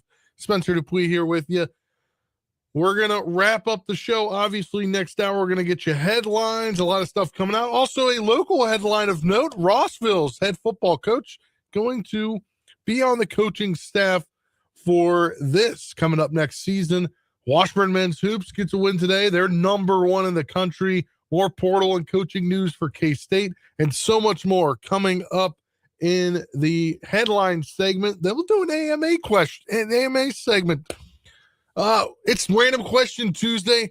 Throw your random questions at me in the comments or text us 785-272-9429, 785-272-9429, and then we'll wrap things up with a final word before we send things out to Dan Lucero and the coach Larry Lattimore. Larry Latimer, for the first round of the War on 24. That is coming up next hour here on 580 Sports Talk. We'll be back after the news and local headlines.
Let's get it. Final, call it 40-ish minutes here of 580 Sports Talk.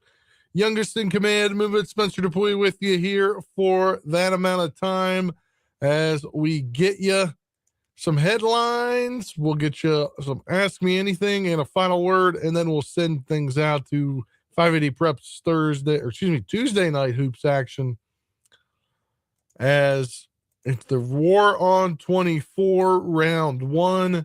Looks like JV action will be over in time. Obviously, they schedule a little bit different for this one. It's a 5:45 pregame instead of a 5:30 with a 5:45 tip-off. It's a 6 o'clock tip-off there for the girls matchup, and then the boys to follow. Again, Spencer Dupuy with you here. Send your AMA questions in, whether it be right here on the YouTube stream on the chat, or you can text the show 785-272-9429. Somebody is in the text line, I believe Mike here on the 816.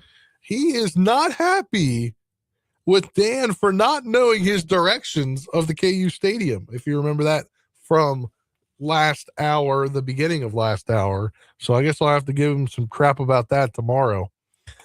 But here as we get into this final hour of 580 Sports Talk, again, headlines. We'll do some AMA to replace our random question Tuesday. And then I'll get a final word here. Want to just let you know on our sister station, Country 106.9 at 5:45 as well. If you're not a high school basketball listener, we've got your Washburn women's basketball action. They are in action at 6 o'clock as they take on Truman State, as they are at home for this one. Brendan Dorzinski took the old company chopper. He went down to Texas to call the Washburn men's game, the number one Washburn men, and he's taking it back up here to call this game tonight. No, just the magic of radio. He is calling both games today. So if you were wondering, the magic of radio, that is happening here. Want to get you update on the final score for that Washburn men's game tonight, as it's a packed week for Washburn basketball on our sister station, Country 106.9.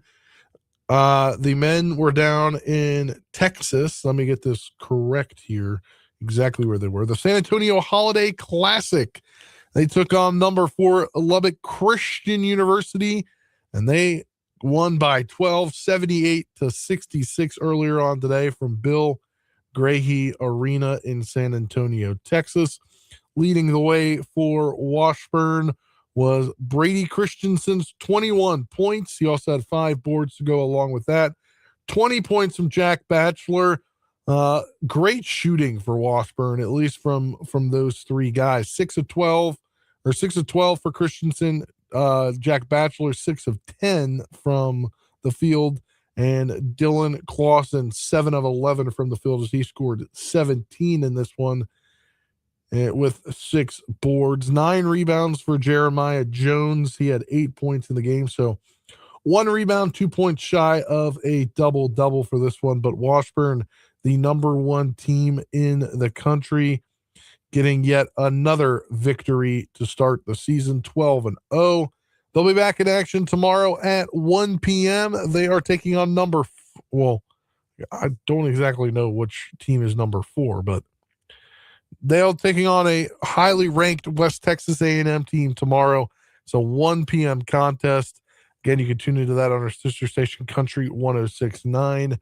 12:45 is the pregame, with tip-off set for just after 1. And then let's get some other news here from Washburn Hoops. For the men's side, I believe, yes, Clausen. Dylan Clausen, the sophomore forward, was named the MIAA Athlete of the Week after his performance in Washburn's double overtime victory over UCM on the 13th.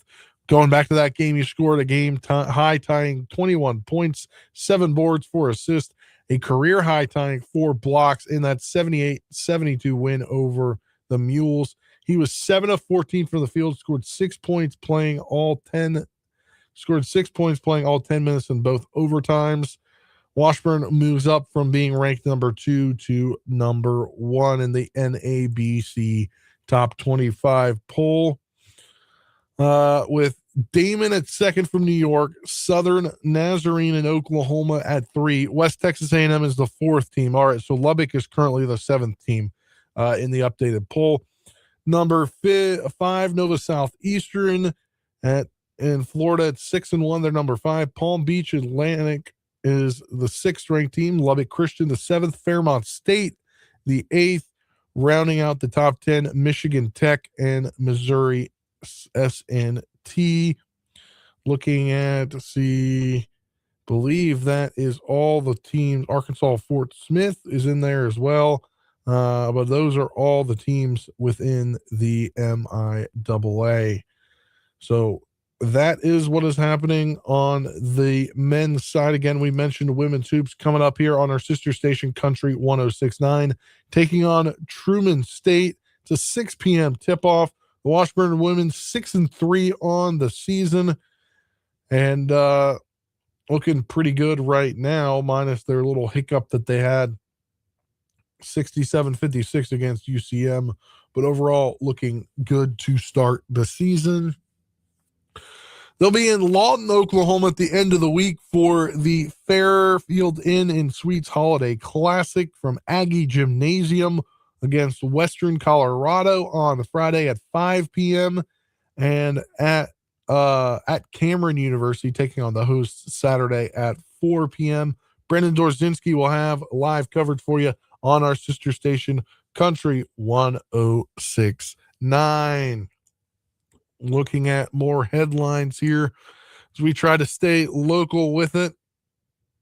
See, this coming from friend of the show, Liam Keating at the Capital Journal, CJ Online. Rossville's Derek Hamas has been named to the 2026 Kansas Shrine Bowl coaching staff. He will be coaching some of the best in high school football in the Sunflower State. The Rossville head coach was announced as a member of the Kansas Shrine Bowl East team coaching staff just today. This is Hamas' 3rd time on the Shrine Bowl coaching staff. He was the East head coach in 2017 and an assistant, actually his 4th time on. He was an East assistant in 2017, East head coach in 2017, and an assistant in 2016 and 2022. He said in the article he's excited to coach the best of the best. Hamas led Rossville to a Class 1A state championship game this season. The Bulldogs finished the year with an 11-2 record as they fell to Sterling in a tough, tight game, 35-34. The 2026 Kansas Shrine Bowl will be held on Saturday, June 27th. This year, returning to this side of the state at Emporia State's Welch Stadium. The Shrine Bowl rosters will be unveiled in just a few weeks, about 3 weeks here, Sunday, January 11th. So that's that news here locally. We've also got some local regional, we got some K-State news as Jace Brown has decided to hit the portal. It was rumored actually last year that he was going to hit the portal, but when things were said and done, he did not end up hitting the portal. Again, the portal's not open yet, so it's all intentions. So nobody's in the portal as of yet because you can't enter it. It is closed for, I think we're coming up on, I don't know, it's either closed or it's just about to open. Because they changed the transfer portal window after last season. And now it's not open. It's a single 15-day period, January 2nd to 16th. So on January 2nd, if he indeed decides to stay in the portal, which I would think like maybe this gives Coach Klein's staff some time to maybe try to recruit him a little bit more and see what they can do, because he's been a heck of a player for this program. He led the Wildcats with 712 receiving yards this past season. He's among the most overall productive receivers that will hit the portal with 1,972 career yards, 14 touchdowns on 115 catches. So that'd be a big blow for K-State, but the I'll venture to guess with some time, maybe they're going to try to recruit him, see if they can get something worked out for him to come back and spend his, I believe, final year of eligibility, if I would venture to guess, with K-State under Colin Klein, and what you'd expect to be great offense with Avery Johnson wanting to stick back, although it'll be learning a new playbook. It's obviously the toughest part of it all, but they can get Jace Brown back. If they can try to maybe recruit him, keep him around, that'd be huge for the program. But one guy that they are keeping around, and seventh-year coaching staff member, Buddy Wyatt. He tutored Wildcats defensive ends to 10 all Big 12 honors. He has been named the defensive line coach. So he won't just be coaching a position, he'll be a position group coach. He's been at K-State since 2019 and guided players to all Big 12 first team honors on 5 occasions. He worked alongside Klein in the first 5 seasons in Manhattan. Wyatt has guided K-State players to 3 defensive Big 12 to 3 Big 12 defensive linemen of the year honors over the last 7 years in Manhattan. In fact, you got to add in his time coaching Nebraska. He has tutored Adam Carricker, the former NFL defensive lineman, to the honor in 2006. He's tutored the most Big 12 defensive linemen of the year in league history. Obviously, the latest recipient was last year Brendan Mott, who earned all Big 12 first team honors. He ranked 26th nationally, was tops in the Big 12 in sacks, while he tied for 4th in the Big 12 with tackles for loss. So that's big as the coaching staff continues to come together for Colin Klein. Colin Klein, who is still coaching, as we mentioned, Texas A&M in offense in their bowl game. Speaking of Kansas State, after a wild ride that saw Arlie Morrell rise through recruiting rankings as a senior and become one of the most coveted tight ends in the late 2026 cycle, the Pratt star has opted to stay home and play for Kansas State. Initially committing to Jay Norvell in Colorado State this summer, the Kansan flipped his commitment to Iowa State late in the fall, but weeks before signing day, signing his NIL with the Cyclones. But hey, that NLI can become null and void once the coach leaves, and as we know, that's what happened at Iowa State. Matt Campbell leaves for the Penn State job, so he was released from the same NLI and reopened his recruitment just days later. K-State followed up with an offer led by recruiting director Taylor Bright, who's the guy that spoke the day that it was announced that Chris Kleiman was retiring. It seems like he is continuing to do great work as the recruiting coordinator so far. Wildcats extended an offer to a player that had been recruiting for nearly 2.5 years, with Colin Klein having the final say. It was K-State's belief in Morrell that ultimately led him to commit, fending off Penn State, Auburn, and Missouri. So it looked like Campbell was trying to take him with him in a way.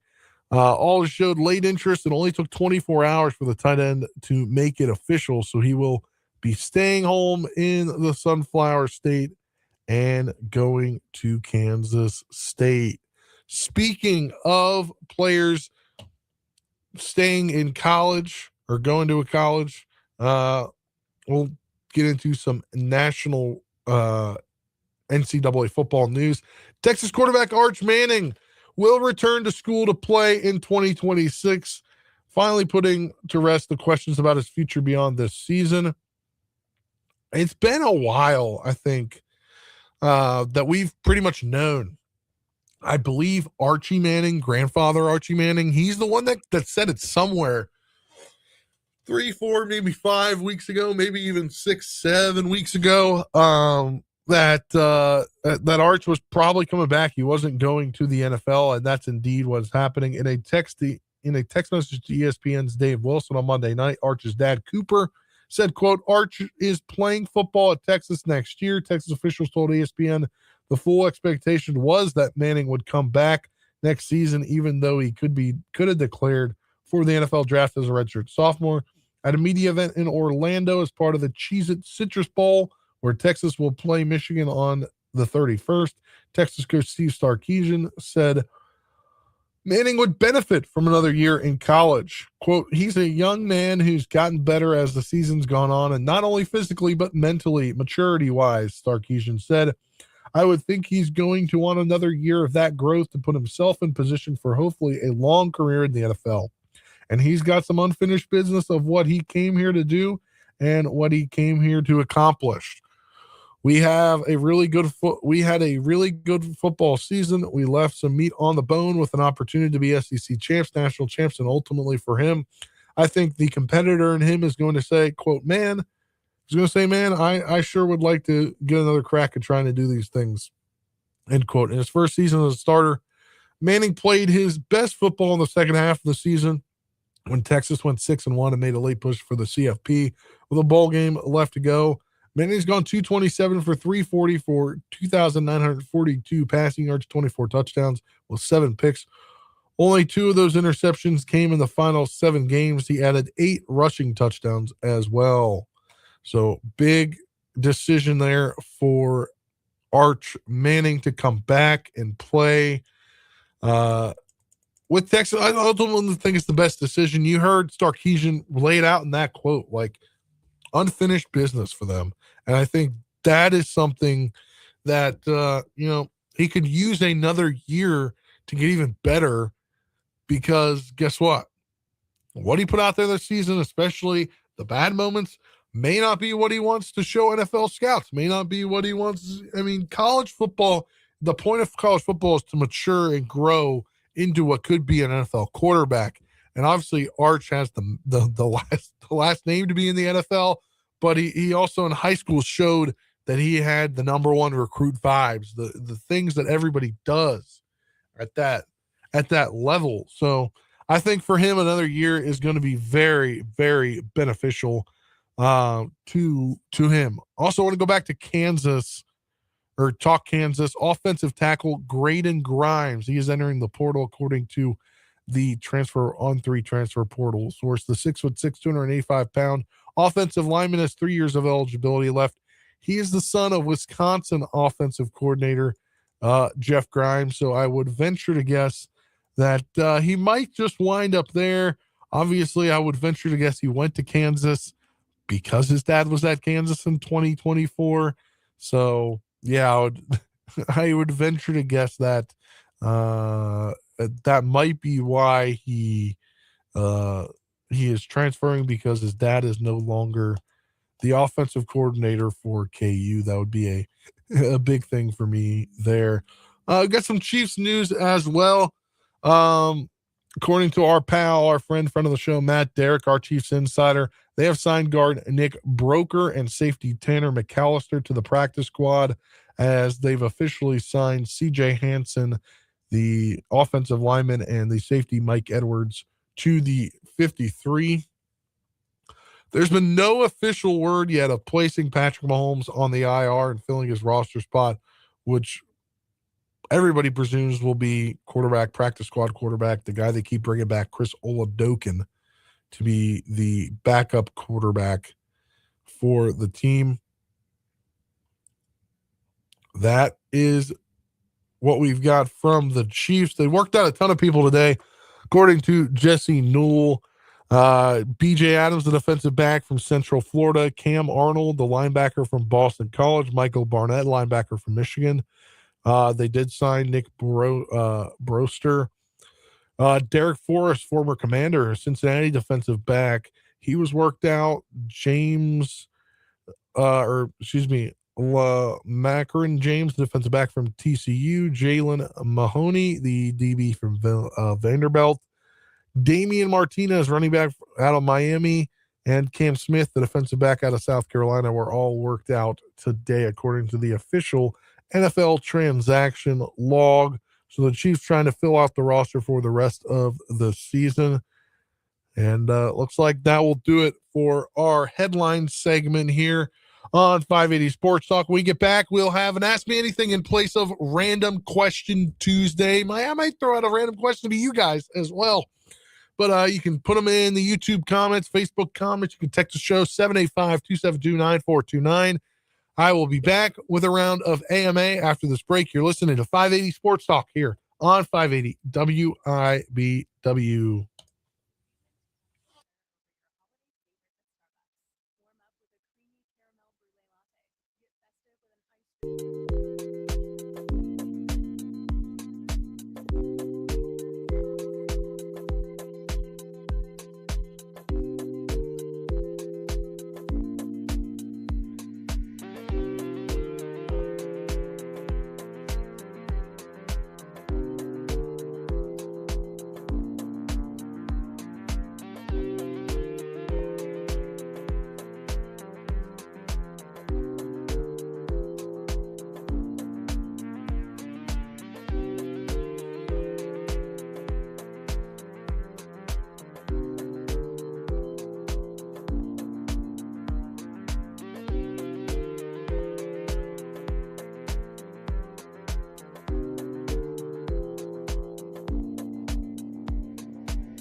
Youngest in command movement, Spencer Dupuy with you here for the next, call it 15 minutes or so. Just getting word from Dan Lucera that things seem to be on track. Third quarter is over, and barring a big comeback, looks like there will not be overtime in that ball game. So should get you out there with him and the coach Larry Latimer right around 5:45 this evening.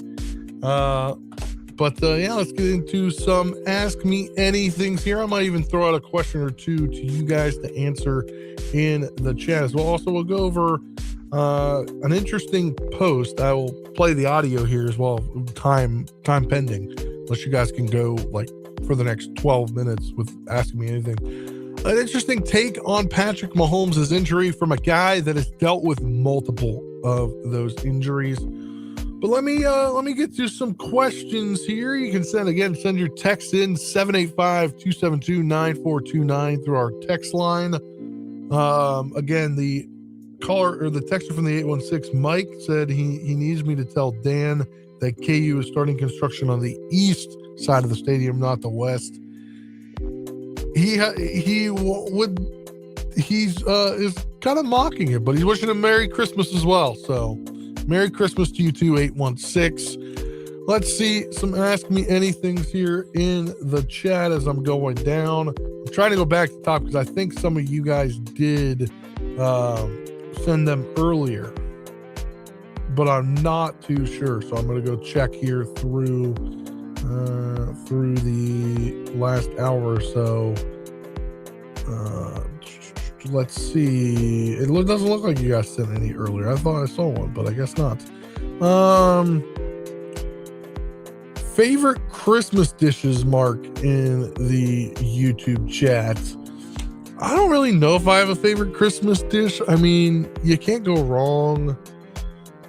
You can't go wrong with anything on Christmas, but I've been fortunate over the last 3, 4, 5 years to expand my palette of foods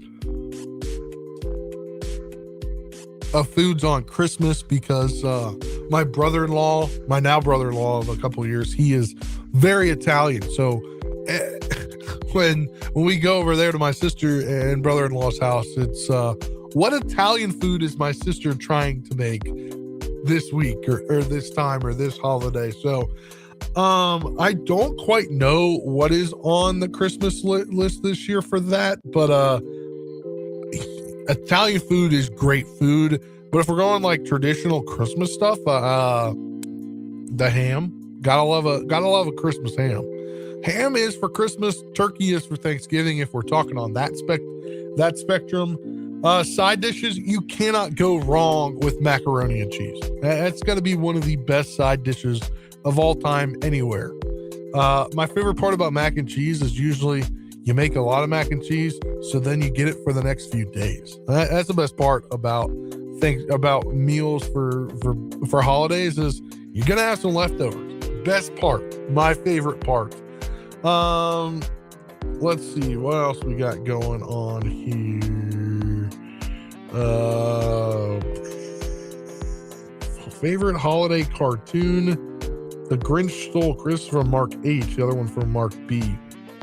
Holiday cartoon, The Grinch, Charlie Brown, Christmas, Rudolph, or Frosty the Snowman. Right now, it's got to be Grinch. I don't know why, but I want to watch the live action version of Grinch very bad, and I think I am this weekend. Not sure, but when I was a kid, definitely Frosty the Snowman. I had a little.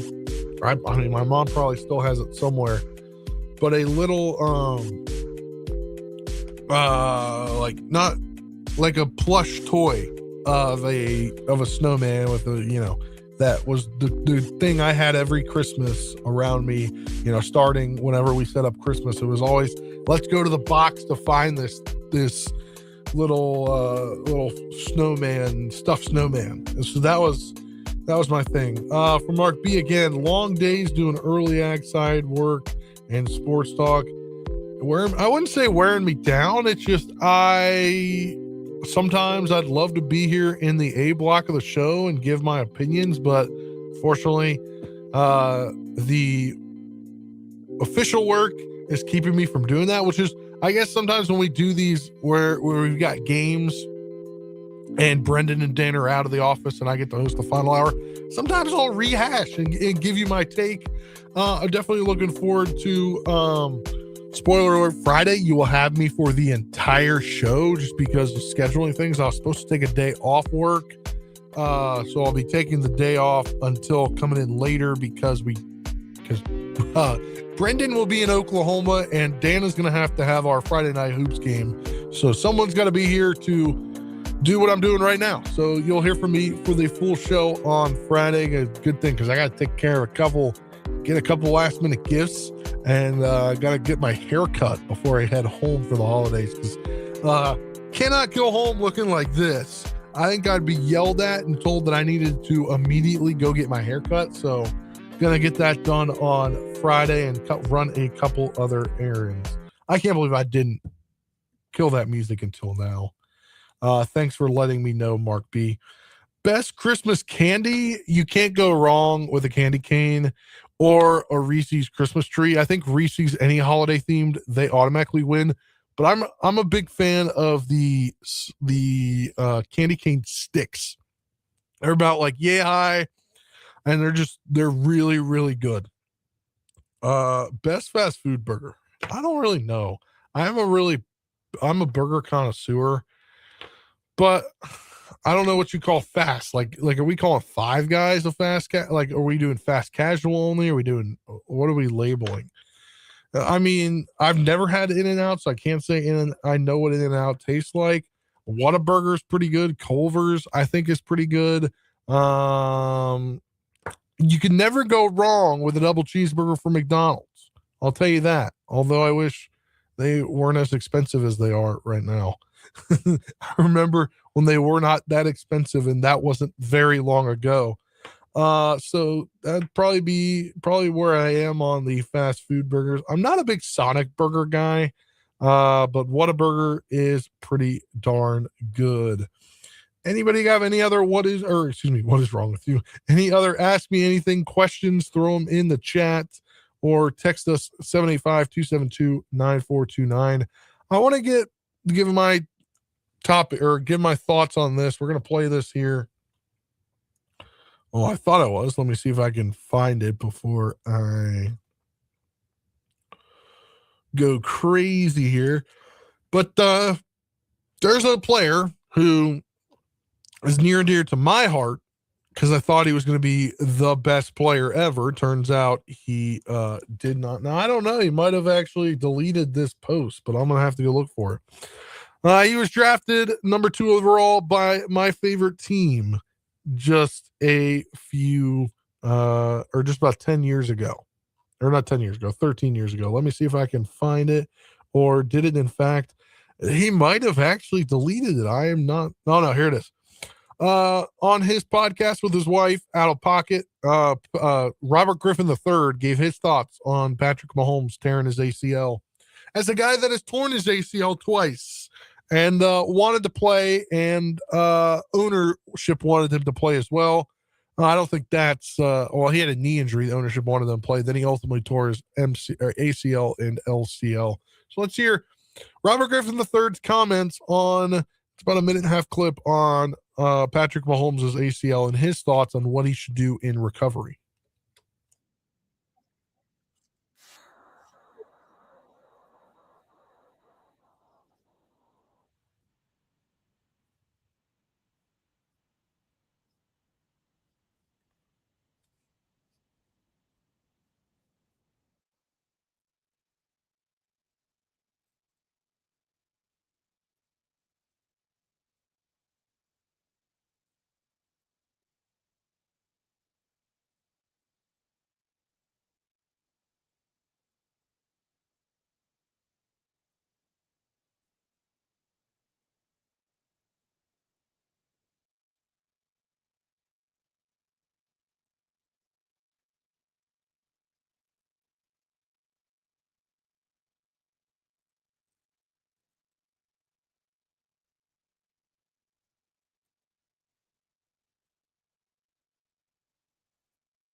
That's I think an interesting take. Obviously, guys, I mentioned that has had multiple ACL surgeries, and one that he did rush back. He was quote all in for week 1. Operation Patience. We're going to be all in for week 1. That's all the jargon that he spread on his Adidas commercials in early 2013. I think it's some wise advice, but that 12 to 16 months is very interesting, and I think that's coming from a guy obviously who was there, right? Like he's been there, done that. But if you ever watched quarterback, you watched all the training that Patrick Mahomes has done. Like I wouldn't put it past him to be ready for 2026 for game 1. But you never know. It is Patrick Mahomes straight up. Like he is a guy that loves football, and he's a guy that trains crazy for football. So heck, he might do it. Who knows? All right. Let's get some other questions here. What did I get Olivia, my girlfriend, for Christmas? Not going to tell you, because I mean she could know. I got her very useful stuff. I will say that. Very useful stuff. And she asked me what I got her, or what, because it came in the mail, and I just kind of pranked her about stuff I got her. I totally pranked her on what I was getting her. So we'll see how that goes the next time you hear from me after after we celebrate Christmas. How about what we do right now is we will step aside for our last break. When we come back, I will have final word. That's coming up right here on 580 Sports Talk. 580 WIBW. Will be back after this break for a final word.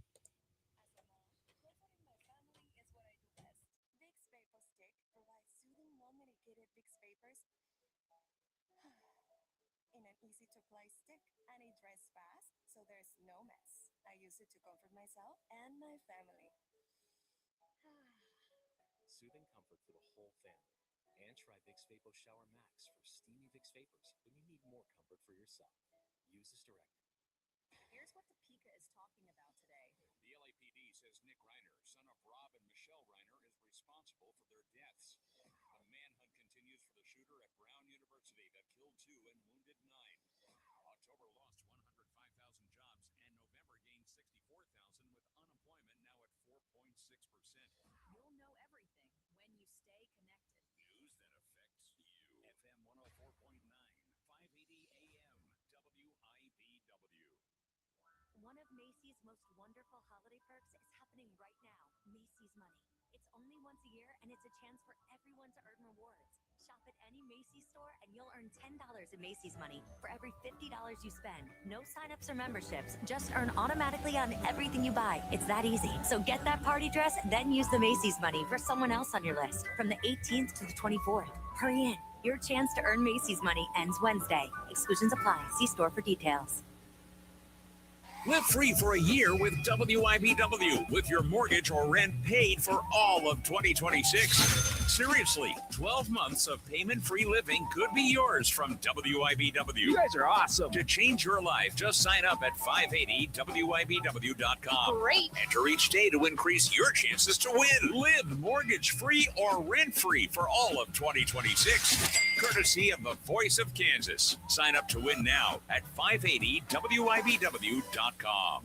Cashback is not available on gas in New Jersey and Wisconsin. $5,000. That's the average amount of money people in the U.S. are now spending on gas in a year. $5,000. That's crazy. If you drive, you have to download Upside, the free app that gives you cash back every time you get gas. That's right. You can earn real cash back with Upside just by buying the gas you're already buying. You can literally start earning cash back today. I use Upside every time I fill up, and I've already made around $200-300. You're putting gas in your car anyway. Why why not get real cash back? If you like free money, download Upside. I'm saving the cash I earn from using Upside to help pay for a vacation later this year. Download the free Upside app now to earn cash back every time you buy gas. Use promo code PIPE to get an extra 25 cents per gallon on your first tank. You can cash out anytime right to your bank, PayPal, or a gift card for Amazon and other brands. Just download the free Upside app and use promo code PIPE for a 25 cents per gallon bonus on your first tank. That's code PIPE for a 25 cents per gallon bonus. WIBW, Topeka. One more thing. In conclusion, you better wrap it up. Final word time here on 580 Sports Talk. Spencer Dupuis, the youngest in command movement, with you here for the final word. Again, we have Washburn Hoops getting ready to get underway. Well, I guess Brendan is underway on the broadcast on our sister station as the women host Truman State. Tip-off set for 6 p.m. Dan Lucero has the call here momentarily for 580 Preps Tuesday Night Hoops, the last one of the 2025 calendar year. The War on 24, Silver Lake and Rossville, beginning here right around 6 p.m. And then we got some, tonight on ESPN2, I believe it is, KU basketball, one of its final games in the non-con play. They take on Towson at home. That game is tonight as well. Plus, bowl season, I believe, starts tonight. So your sports calendar gets crazy through the next 3 or 4 weeks. But my final word this evening is whatever Patrick Mahomes wants to do, he will do. He went down to, quote, get a second opinion. That's what we heard from Andy Reid yesterday from Dr. Dan Cooper, the knee specialist, I guess you could call him. Also the Dallas Cowboys team physician, because America's team has to have one of the best in the world, right? Like, he's one of the best in the world. Why not have him on your payroll? Why not? But Patrick Mahomes, the Texas native, goes down there, and his second opinion turns into a surgery. And the timing of that surgery is interesting because the 15th and September 15th would be 9 months. Could he get back on the field? I'm not putting it past Patrick Mahomes to get back on the field. And I don't think an LCL, which has been reported by multiple big sources, it adds any time to the timeline. But if Patrick Mahomes wants to get out on the field for week 1, darn it, Patrick Mahomes is going to get on the field for week 1. That's all I'm saying. If he wants, he's going to set his mind to it. He is going to get on the field for week 1, whether it's good or bad. We'll don't know until he is out there playing. But that'll do it for this edition of 580 Sports Talk. For Dan Lucero, who you're here from right here in just a little bit, I'm Spencer Dupuis saying so long. 580 Preps Tuesday Night Hoops coming up right after this break here on 580 WIBW. Spencer Dupuis saying so long. And have a great rest of your night, everyone.